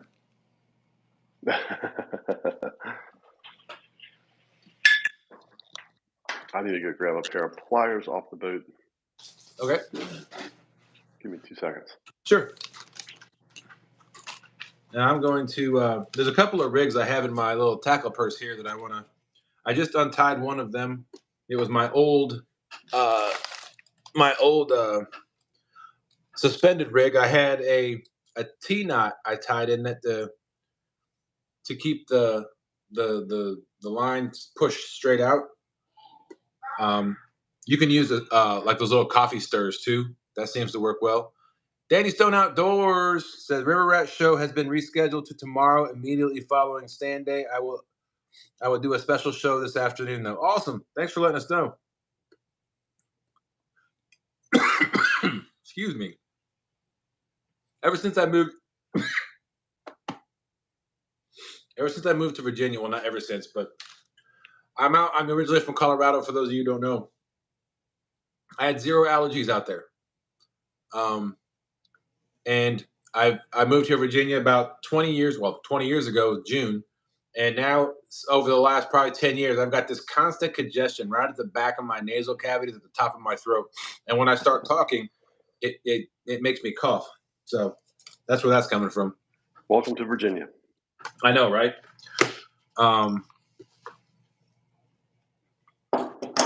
My wife bought me these.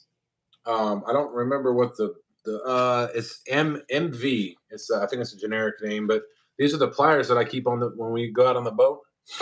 Yep. It's got a nice little thing place for your finger in the middle, Right. and then it's got the clippers right here.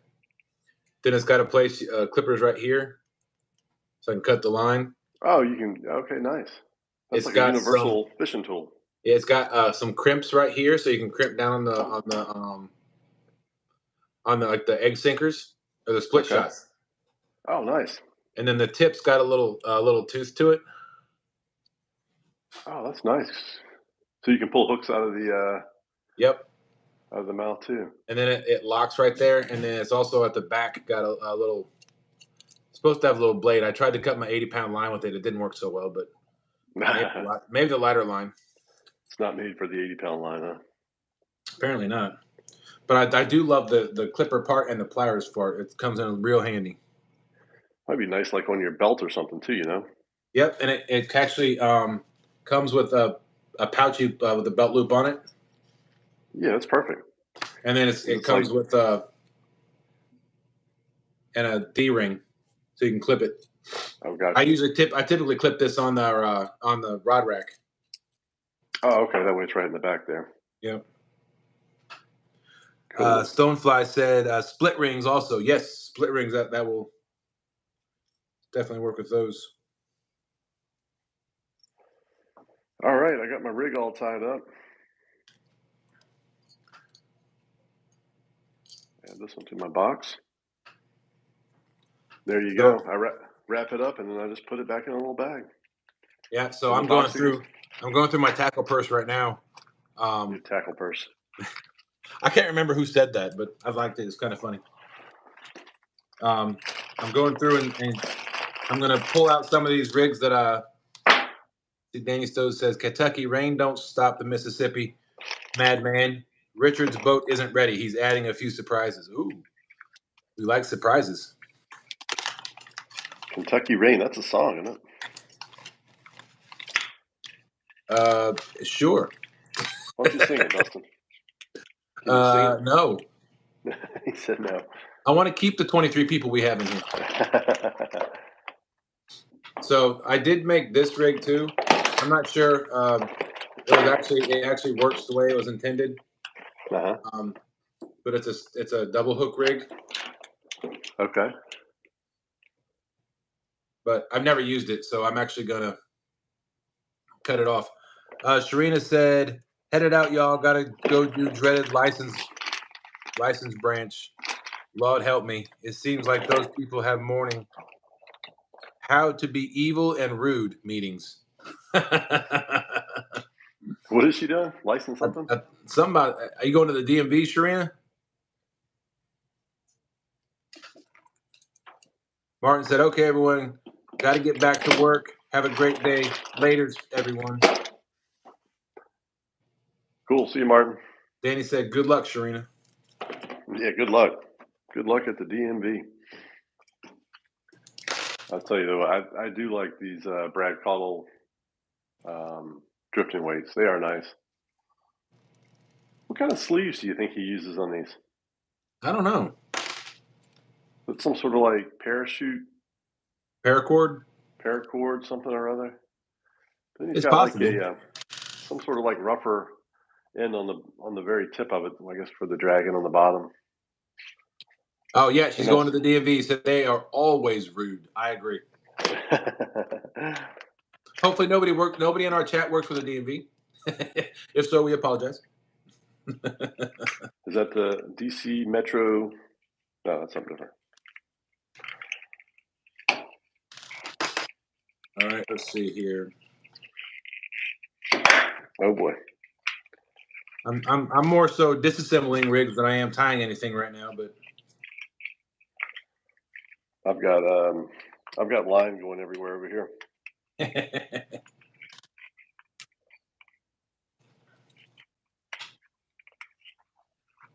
I can't believe how quiet it is in my house this morning, Dustin. That's because nobody's there, Sean. Well, there is quite a few teenagers here. They're still sleeping though. I was gonna say they're still sleeping though. Yeah, they had some friends sleep over last night, so there's quite a few here. Yeah, just wait till they wake up. That'll change.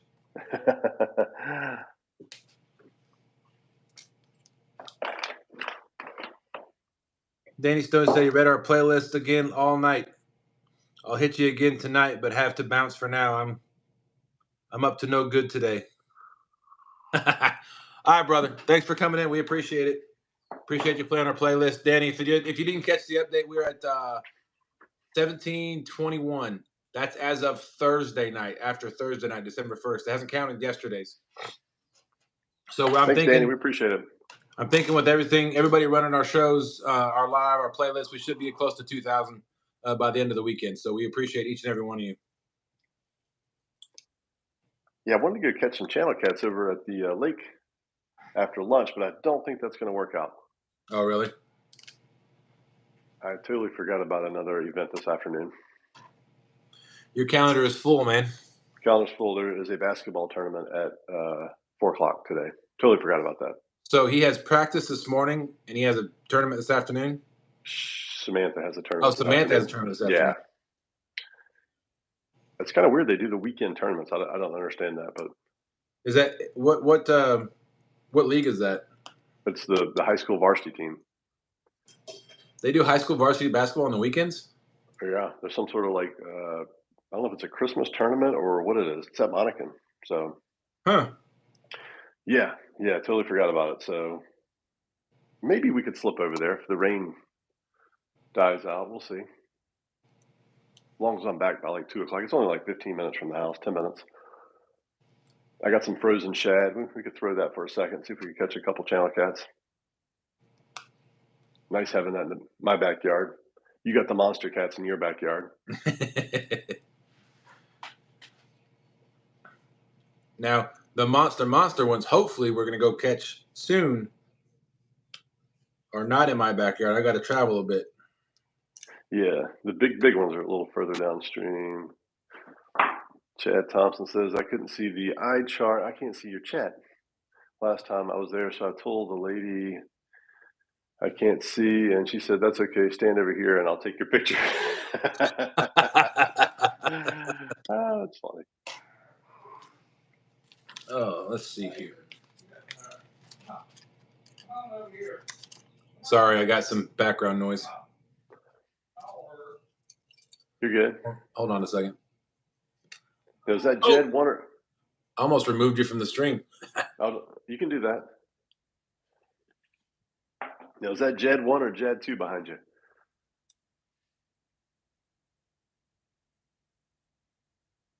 I can't hear you. Oh, Jed 1. Susquehanna Stan, what's happening? Good morning. Welcome to Coffee with Dustin and I. Dustin, that new sticker would look nice on my pontoon next to my Ed Evans sticker. All right, we will. We're going to be, like I said before, we're going to give out. We got 100 stickers coming. I want to save about 50 of those for CatCon. If I'm able to make it, Sean's not going to be able to make CatCon this year. Not this year. I'll plan on it next year though. Or the next one, whenever the next one right. is. But yeah, I got an idea. What's that? How about for every fish that we catch over 30 pounds, we'll do a giveaway for a sticker. I like it. The only thing, every fish over 20 pounds, we'll give out a sticker. And then for every fish over 30 pounds, I'll mail out one of my Santee Cooper rigs. All right. Does that sound cool? Absolutely. We got to remember. People got to remember that, though. You got to remind us. everything over 20, we do a sticker giveaway. Everything over 30 pounds, we'll give a Santee Cooper rig away. That might get expensive, Sean. It could be. I don't know. I've never tried to mail a hook. I guess we could put some sort of protective thing over it. Yeah, just put it in a padded envelope. It should be good. Danny Stone said, we'll schedule a day and do what I did with Jerry Parker. I went live, and he went live shortly after, and I brought all my people to his live. We knocked his watch hours out that day. Wow. Yeah, we did the same thing with Stan last night. We were in Stan's live, and then I set this live up, and everybody transitioned over to our channel. So we appreciate the offer, Danny. Let us know when you're available.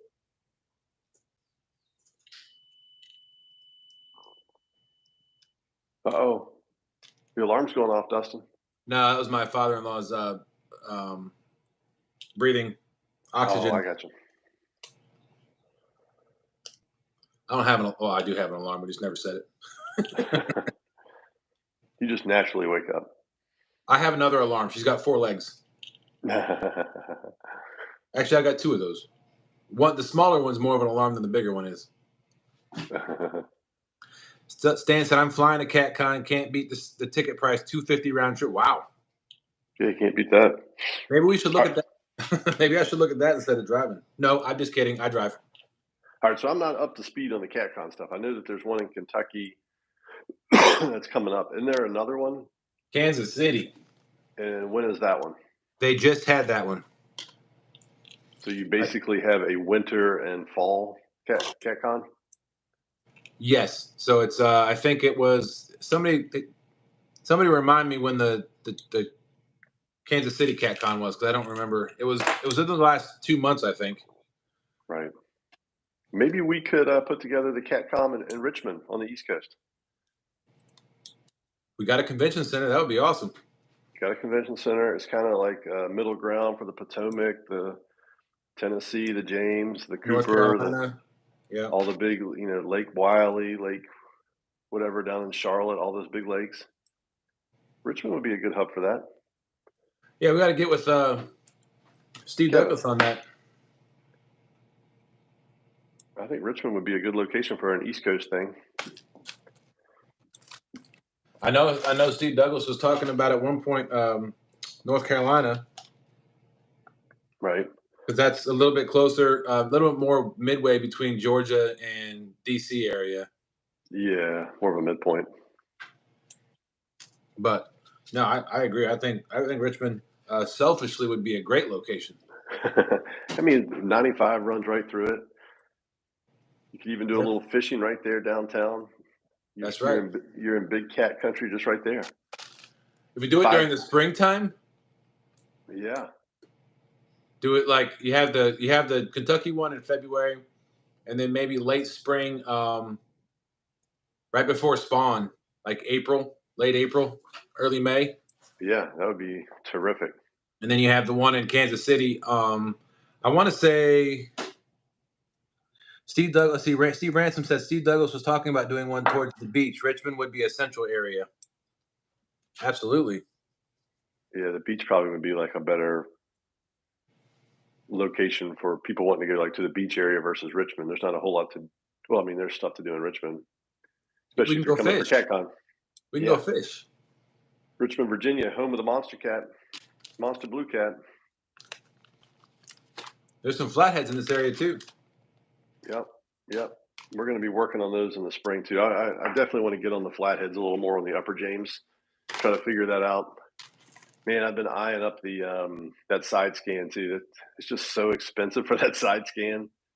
I just can't figure out if that's worth all of that money for the side scan or not. But man, I'd love to figure that out in the flatheads on the Upper James. But here's one of my longer leaders. It looks like it's probably about a 4-foot leader.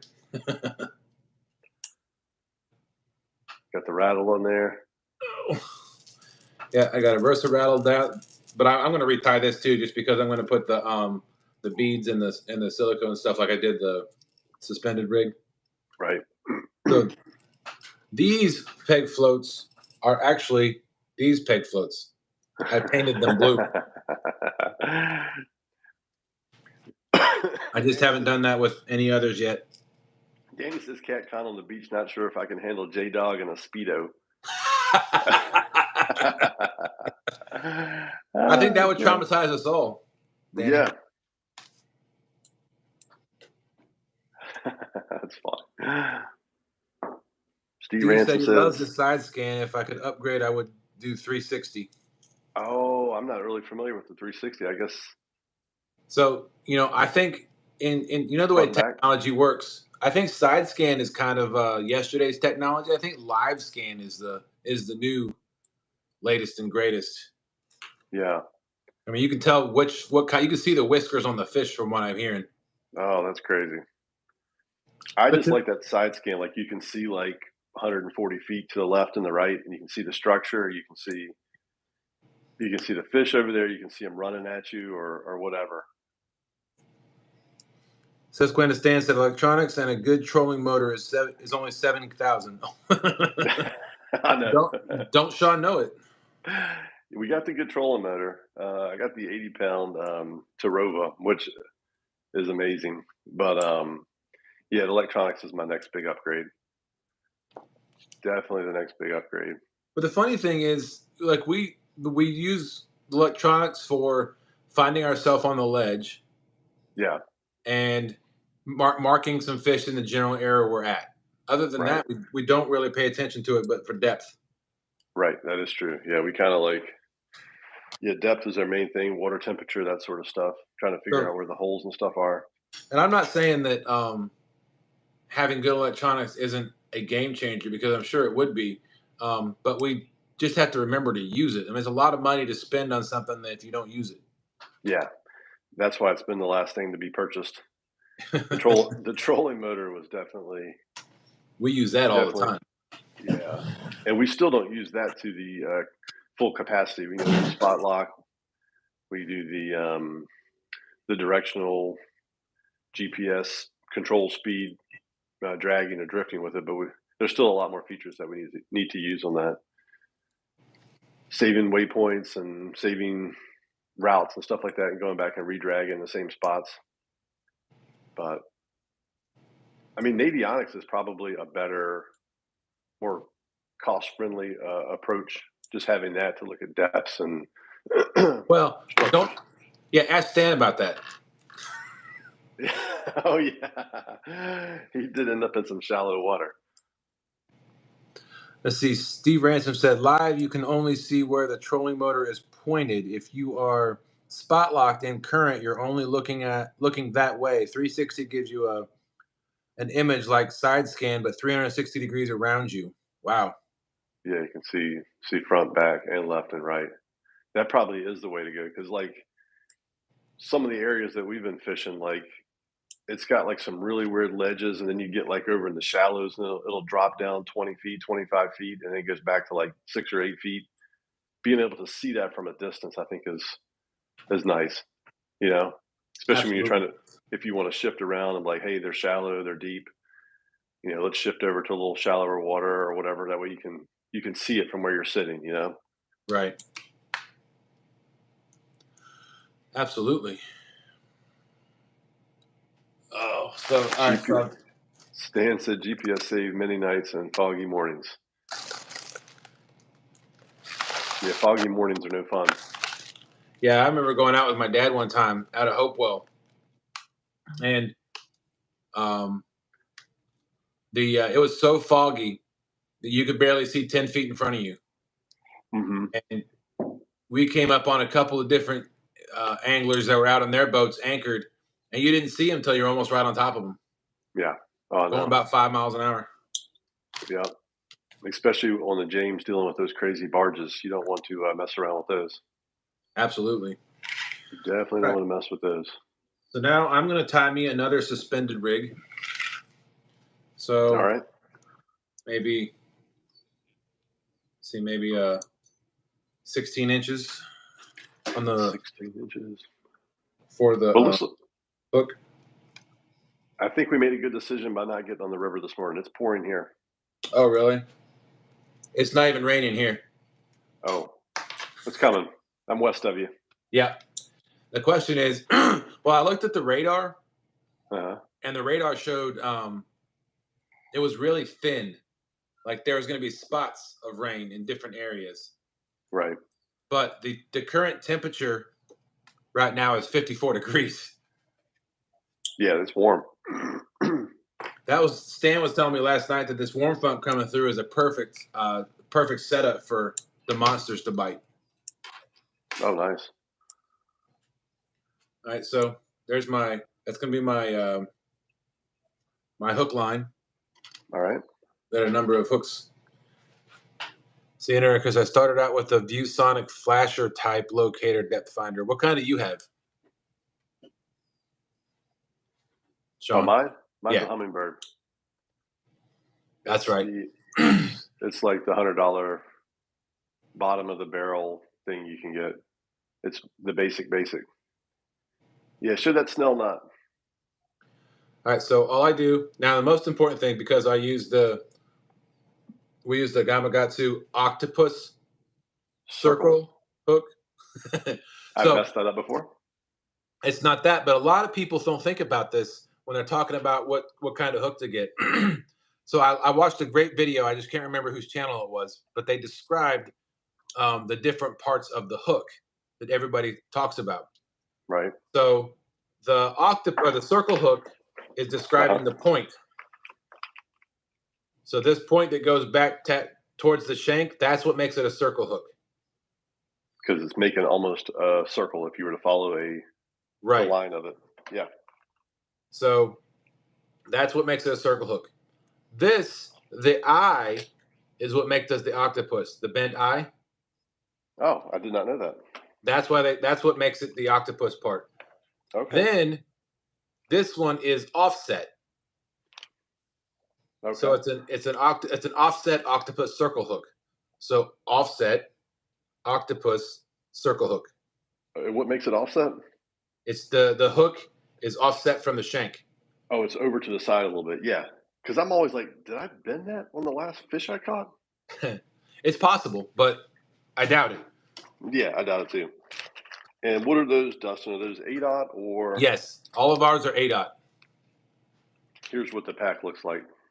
These are 6/0. I don't know why I've got 6/0s, but for Indiana Chris said, tied right, it is what I call a kicker hook. Okay. Oh, okay. Steve Ransom said I could never figure out the flashing unit. Oh. Yep. Yeah. I think he's talking about the sonar. Oh, I got you. But no, that's what I was gonna say. So when you're tying with this octopus circle hook, the octopus part, you always want to lay your hook flat, and you feed your line in from the back. If I can get it in there, just like thread the needle. Yep, you thread it, and then and then you make the loop. And so that is what it's going to look like. So it's through the eye, and then it's parallel to the shank, and then it loops up and down. Mm-hmm. So, and then you have, this is the important part. You have to wrap this. The wrapping is wrapping around that bottom part and the eye of the hook, and the shank of the hook. And then being able to hold it is the tricky part. Yeah. You kind of have to use that pointer finger to hold it. Yep. And I try to make that tag in a little bit longer. And I'm going to actually do something different in a little bit, and I'll show you. And I'll talk about that too. But yeah, I'll make that loop small, and I'll wrap it around one. It gets a little difficult, 2, 3. And Dustin does 5 loops. 4. Sorry, I keep getting out of camera. Great demonstration. We're going to have you do this at CatCon. No, they got much better people to do this than me. All right, so then I'm going to hold this on the shank right there, pull this back. And then another thing, yeah. So now that I've got that tag end out there, I like to grab my pliers, and I hold the end of that tight. Especially with that 80-pound leader. Yep. And then I wrap the lead around my hand. Oh, it got me. Just don't hold the other end with the pliers. You don't want to weaken your leader. Right. So now I've got this the pliers are actually clamped on and locked down under that line. So I'm actually going to pull it back onto the eye, and I'm going to pull at the same, well, now that I've got that set, I can pull it tight. One problem you can have with this, if you not careful, is that wrap can pop over the eye. So But once it's tight, it's tight. It doesn't back off. Correct. You want to kind of tighten it down as much as you can. Like you, I've never had this issue before. There we go. That will hold a monster cat all day long. And you don't have a lot to trim off. I usually leave a little bit on the tag end, just in case. Yep. You probably could cut that in half, split the distance.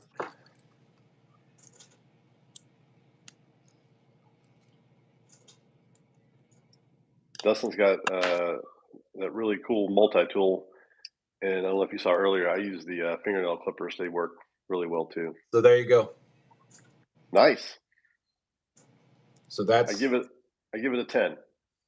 That will hold a 100-pounder all day long. Absolutely. And what he was talking about with that, the reason you come in through the eye like that, so when it sets, see it's kind of hanging sideways, but when it engages, that hook grabs. Yep. If it was on the other side of this eye, if it went to engage, it could spin the hook, or it could pop it this way. Right. Which would pop it out of the mouth of the cat. Yep. Indiana Chris 351, Susquehanna stands in here. Just saying hi to everybody again. Still got 12 awesome people with us. Sweet. Like It's I said, I about know 2 minutes after Rogers tournament just started. The round 3 of the So You Think You Can Fish. It started at 9 o'clock. 9. Oh yeah, we probably should pop out then, shouldn't we?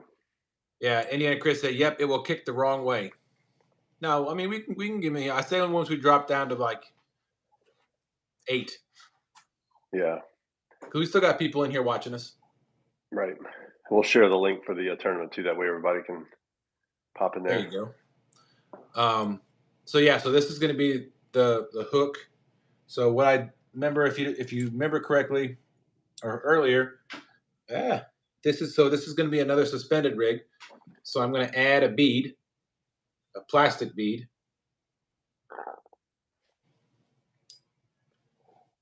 Use 12-aught. All right.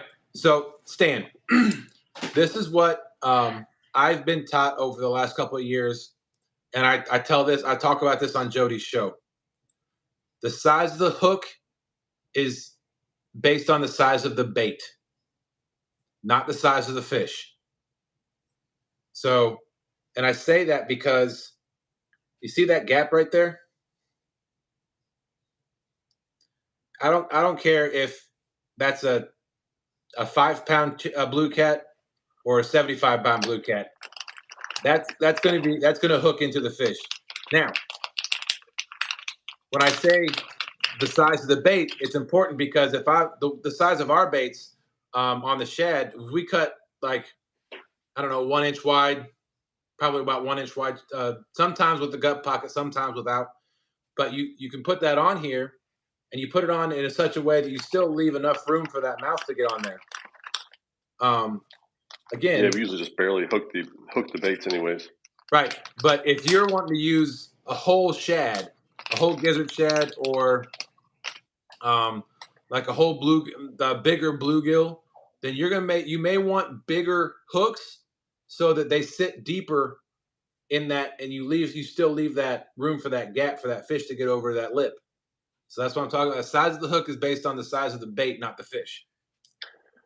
I've got a 10-aught and a 6-aught hook. I don't see there's not a whole lot of difference in the gap in them.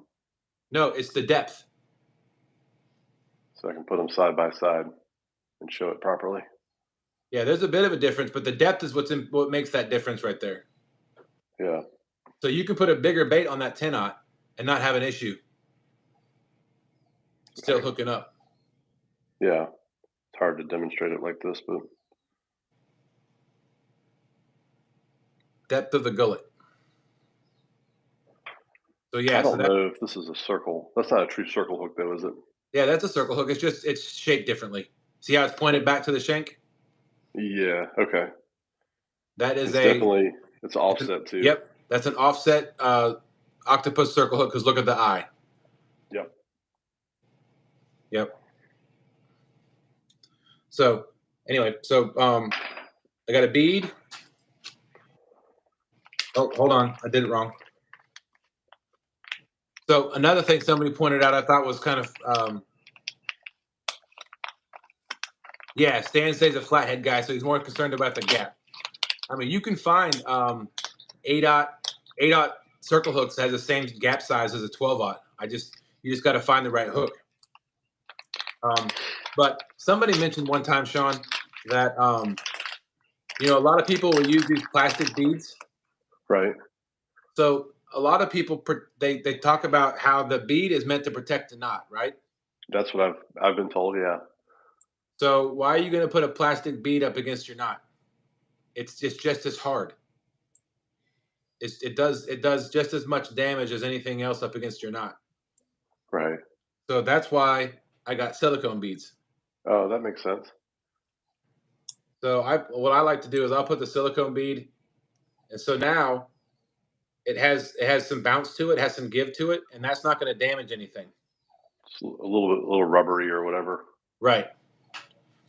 But I just use these plastic beads as kind of space fillers. Gotcha. So I have a silicone bead getting caught on the pocket. I got a silicone bead, a plastic bead. I think those are more important too, like on a Carolina rig. That way you don't have that big egg sinker beating against the hook or your swivel or barrel swivel or whatever. Right. Another silicone bead. Yes, right, Chris. Spring action, like the spring action bead. And then, so I also put another bead on here, and then I put my Versa-Rattle. Right. The reason I put this green bead is because if this Versa-Rattle was sitting up against a silicone bead and it got pinched, then it won't spin. So gotcha. with that green bead on there, with being plastic and hard, even pinched between two silicone beads, it's still going to spin action. The plastic beads is still going to spin and rattle. It doesn't clamp it down, so it's still. Now the problem is we don't want to lose this rig because we got a lot of money on this leader. All right, so then I put the peg float on, and this one I can put all the way up to the butt.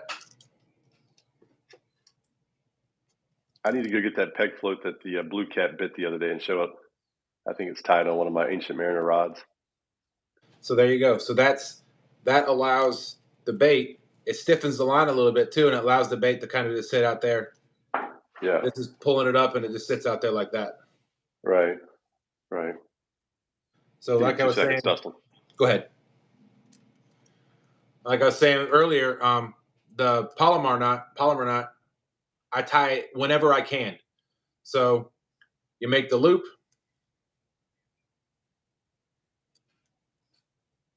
and this is that saltwater rated barrel swivel. Sorry if it's there you go. I don't remember what the rating is. I think it's 100 pounds. But you go through the eye of that. Like I said, just like you're tying a knot. Now this 80-pound test is a little bit more difficult. Just as I showed with the snelling of the hook. But so I go around that.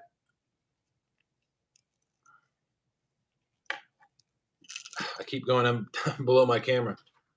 I just don't want to put my camera down. Go over that. And again, this is where it becomes important that you get that over that loop goes over that eye right there. Because if you tack it down like that, it has a possibility of coming loose. To see that loop down there, right down here below the eye. So you got to make sure before you pull that tight that loop is up above the eye. So it is. My initial tautness. I'm going to do that. And I'll grab my pliers. And I might even wrap this time.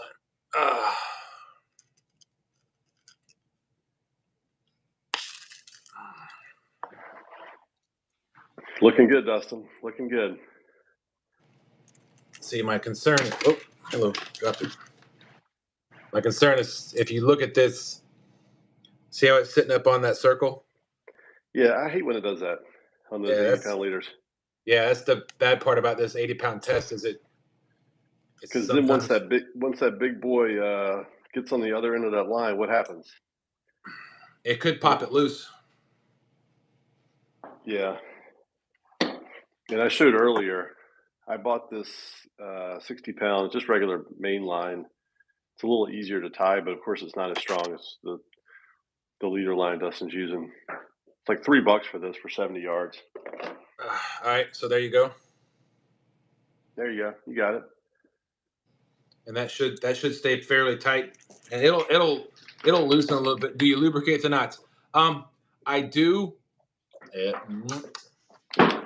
I do, but with this leader line, I don't know that it makes much of a difference. Now, if you're using braid, then definitely. Yeah, and we don't normally use braid, unless for a bumping rod. I do have braid on one of our rods, and he's right. That's the bumping rod, and I'll show that to you in just a minute. That's our Amy Jane. So I'm going to cut this tag end off a little bit, leave just a hair there. So, oh, that's a good idea. A bucket of warm water helps a lot. That's a good idea. there you go. Boil some water, put it in a coffee cup or something, dip it in there. So there's the polymer knot.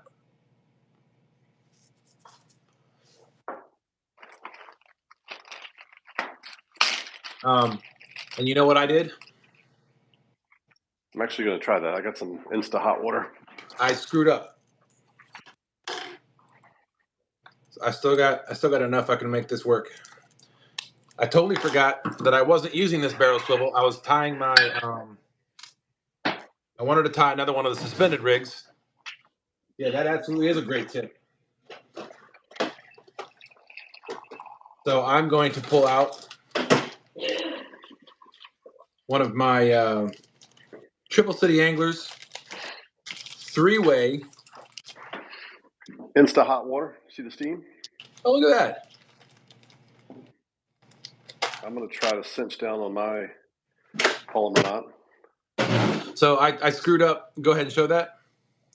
See, I've got the little loop in there too, I believe. Actually, let me do this.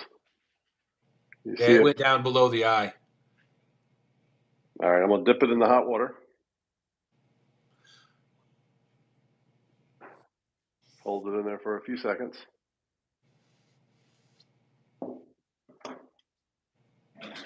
That might be a great tip. This might be my new method. Uh-oh, dogs are acting up. The dogs and the teenagers are awake. That's your alarm. That's my cue to end the live. Oh boy. Man, look at that. That did the trick. There you go.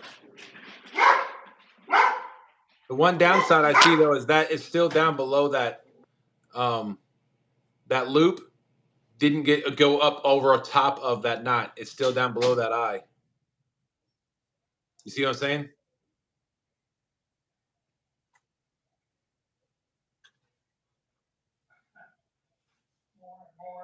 That loop you should have pulled over top of. Okay. So what I screwed up is I forgot I was going to use my Triple City Anglers 3-way. What? 3-way barrel swivel. So I cut off the old barrel swivel, and I think I still have enough to work with this. So this, the bigger barrel swivel, the bigger swivel is the main, and then the smaller one is going to be the offshoot. So my line is going to be tied to this one. So I made the loop. I go through.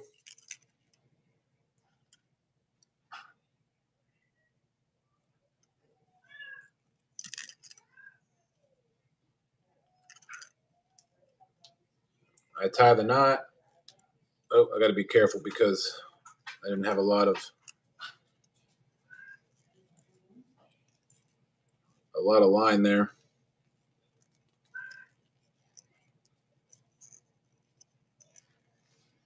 All right, so there's my loop that I tied the knot with the loop. And here's what I'm talking about, Sean. Uh-huh.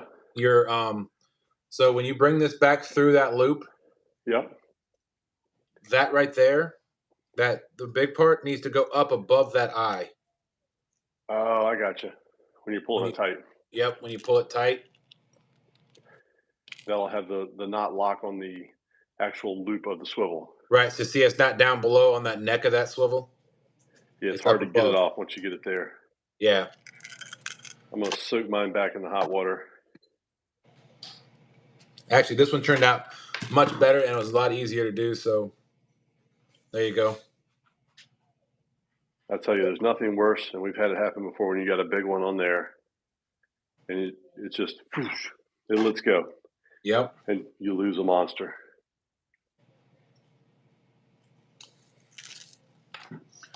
All right. Now, this is the part that's going to sit off to the side. Right there.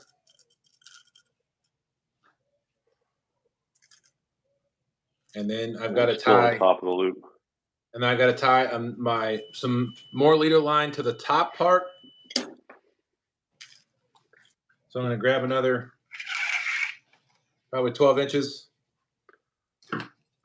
If you got to pop out of this, Sean, that's fine. No, my dogs were acting up. I'm good for a few more minutes. All right. I had to put them in timeout. All right. So now I'm going to tie.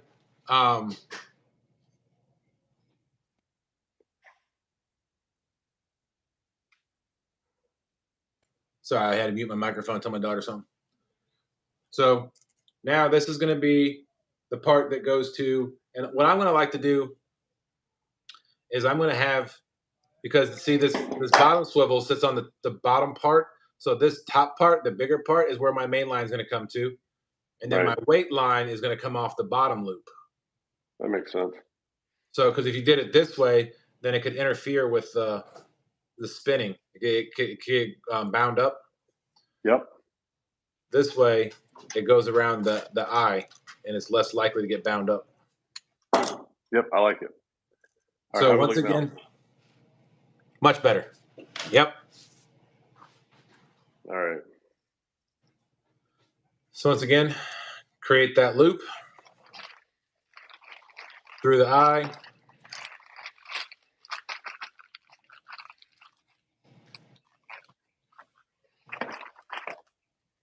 Go back and check my other knots. Tie the knot around.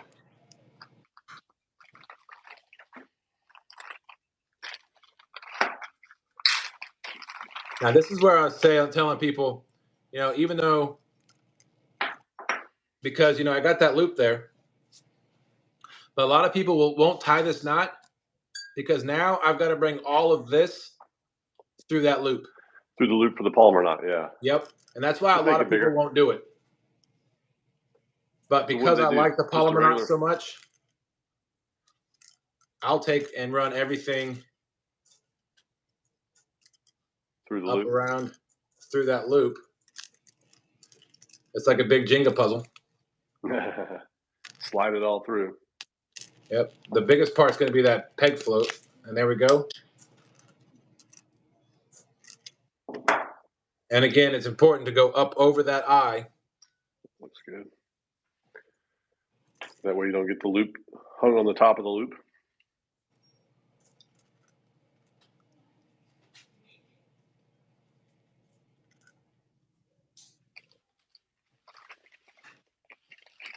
So there we go. Ooh, look at that. That perfect focus. Nice. So I'll grab my pliers.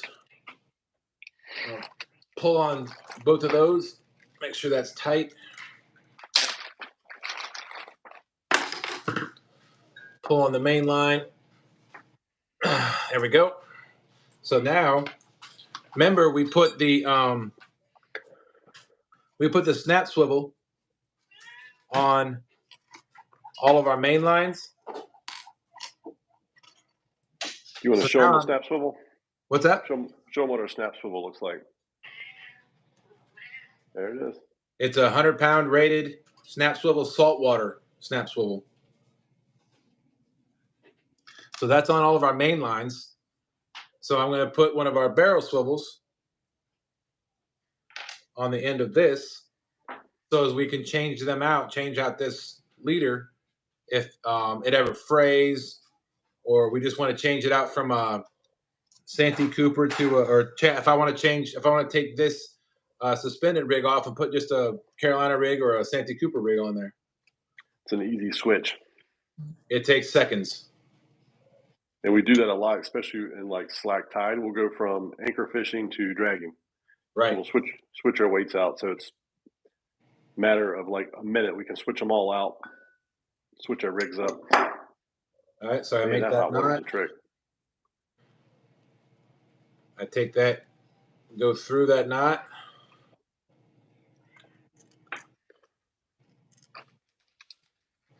Make sure it's up above. Pull it tight. Cinch it down. Cut that tag end off. Boom.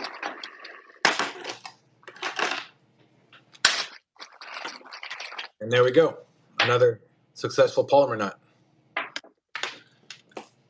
So now this part will connect to the snap swivel, going down to my float on my barrel swivel. And then on the bottom, I've got to tie. This is the one downside about this rig, is there's multiple failure points. But I got to get another 12 inches. Just I want to make sure that this is long enough so that it doesn't interfere with the float. How much does that normally run you, Dustin, to buy that leader line? It's not that expensive, but I don't remember. Like I think 10, I've got like 3 of these. 10 or 12 bucks. Probably about that. What, 25 yards? It's 50 yards. 50 yards.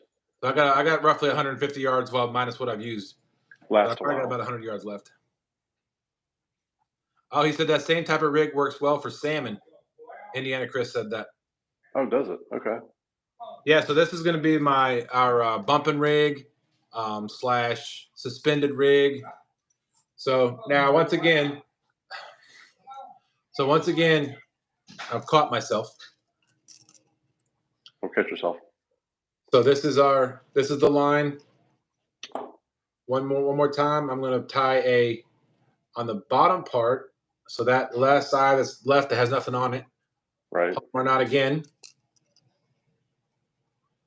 Make sure I leave myself enough slack, enough space so I can, if I have to, I can bring everything through that eye. Yeah. Because once again, that's one of the main reasons why people don't tie this knot as much as they do, or as much, because you have to get, now I have to get all of this through the loop, through that loop to come up over. See, Brandon said, what pound main line are y'all using? So this is 80-pound test, and Sean's is what again? 60. 60. So the 60, of course, less diameter, easier to tie. Did you say main line though? Oh, main line. I'm sorry. I thought you meant leader line. 30 pound is our main line. 30-pound Whisker Seeker. We really like the Whisker Seeker. The color of it is nice too when you have multiple lines out.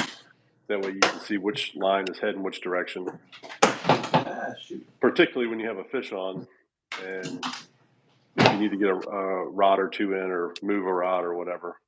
But yeah, 30-pound mono. There it is. So I got a 1-pound spool of 30-pound mono.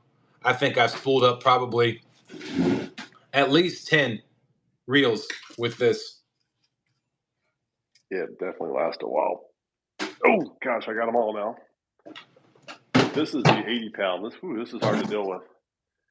But I did dip it in the hot water. That does help a lot. All right, so I'm back to my conundrum of I've got to get this up over that. So I've got to bring all of this through that loop.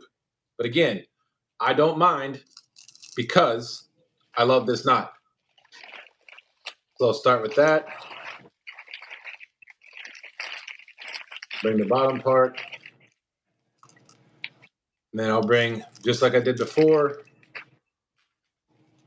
I'll grab the hook, bring the hook through. Now I probably wouldn't tie this out on the water. Yeah, we try to do all of our time beforehand. Well, I'm saying if this broke off and I wanted to suspend something, I probably wouldn't retie one of these out on the water unless I had a lot of time. Yeah. I wouldn't do it on a live, that's for sure. No, this is a behind the scenes. I like to have them all ready. Just pop them on. All right, so I'm going back over it one more time.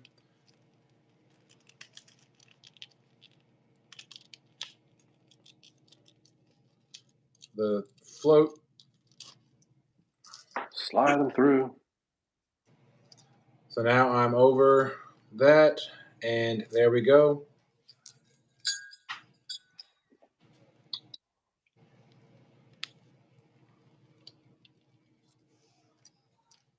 And there we go. Nice, strong polymer knot. Nice. And I'll leave that tag in the way it is. And the last thing I put on this rig is another snap swivel. And this snap swivel is what holds the weight at the bottom of the rig. And this one's easier because, again, what knot do we use? The polymer knot. It's yeah, easier. we only use 2 knots. 2 knots, the polymer, and then we snell the hooks. It's that simple. This one, I don't have to bring everything through because this is just simply an end piece. So I'm tying the regular knot.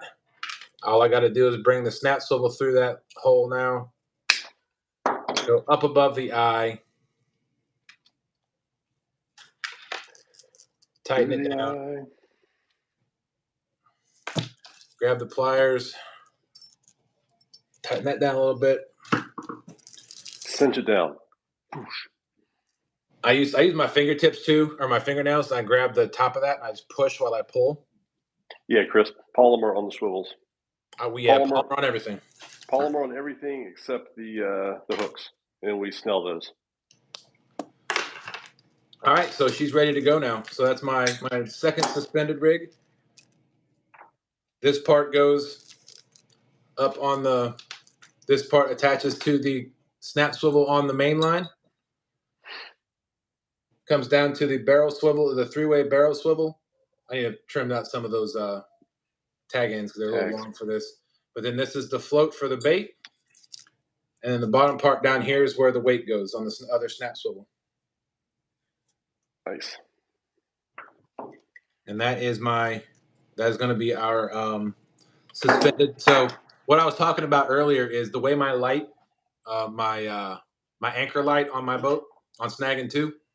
I have to keep that cheap rod holder on the end because it's got that opening on the side, and it actually works out perfectly that when I collapse that rod holder, my no weld rod holder in, that light sits right in that gap where that rod holder's at. So I can't do anything on that side. Do you change up float size depending on current? No, we use 3-inch peg floats. Well, yeah, I think that's 3 inches. Is that 3 inch? Yeah, they're about 3 inches. I use the ones that are a little heftier than yours, but yeah, this might be a 2-inch peg float. But yeah, but again, we're still rookies. So his will probably hold the bait, a bigger piece of bait up than mine will. But I'll be honest with you, I've seen people do tests. These peg floats, even this 2-inch peg float, holds more weight than a spook. So you can put bigger weights now on the regular size spooks. Now, like this will hold more weight than this. Right. The bottom one holds more weight than the top. Now, I have not got my hands on a bigger Triple City Angler spook. Those monster cat spooks.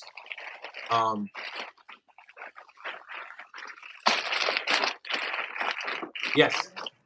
Yep. So for this weight goes down to the bottom, and it all depends on how high that sinker line or that weight line is, because I let it hit the bottom and then I reel it up so it's floating off the bottom, and then this floats whatever it was, that 12 inches, 10 inches off the bottom. Yeah. I think that float makes a big difference too, because it keeps that bait from getting hidden down on the bottom. True. Plus when you have the float and the rattles and all that stuff, it gives it more presentation, And on this suspended rig, this float keeps it away from the weight line. So if this float wasn't on here, this would get wrapped up in this line all the time. Mm-hmm. But it keeps it away from that laying line down there. Yep. All right, so let's it's 9:37.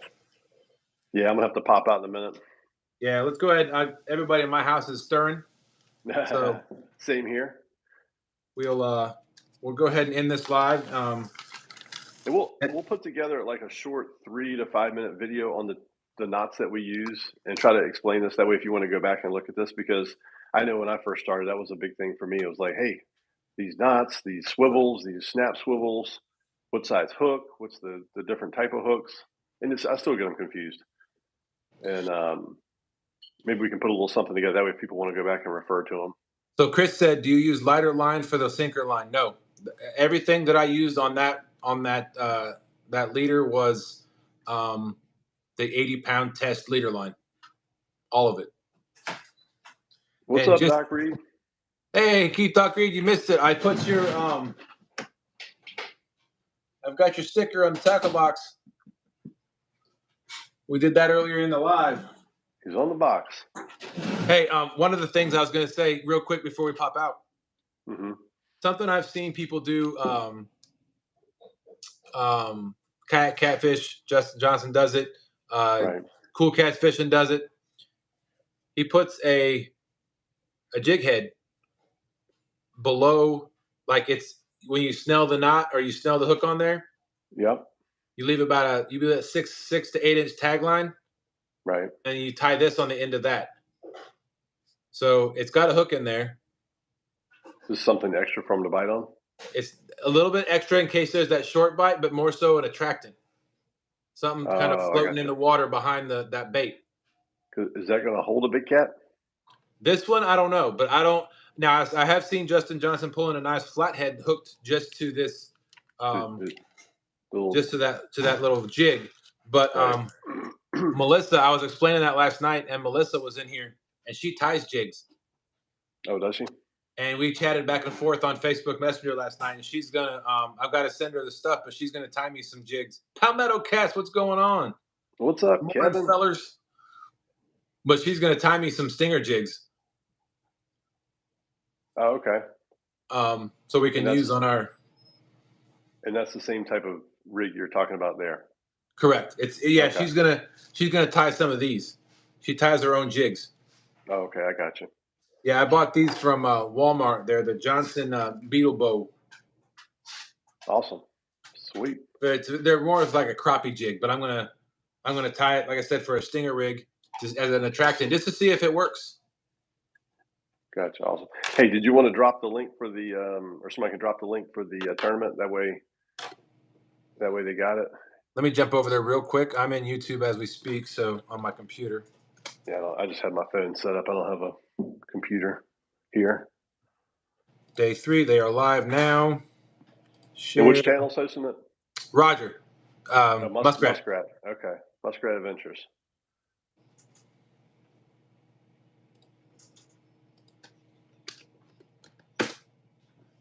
So there you go. That is the link to So You Think You Can Fish round 3. Go check them out. Let them know you came from Team Snag and Whiskers, and we say hello. Cool. Well, good seeing everybody. Thank y'all for coming in. We greatly appreciate it. We will schedule some more of these maybe Saturday morning lives. Either we're on the water or in the house, But we'll just schedule some more lives so we can interact. Plan was on the water, but the weather didn't cooperate. So we will be out there soon, though. Cool. We will see you later. All right, guys. Thank y'all so much. Have a wonderful weekend. See ya. Bye.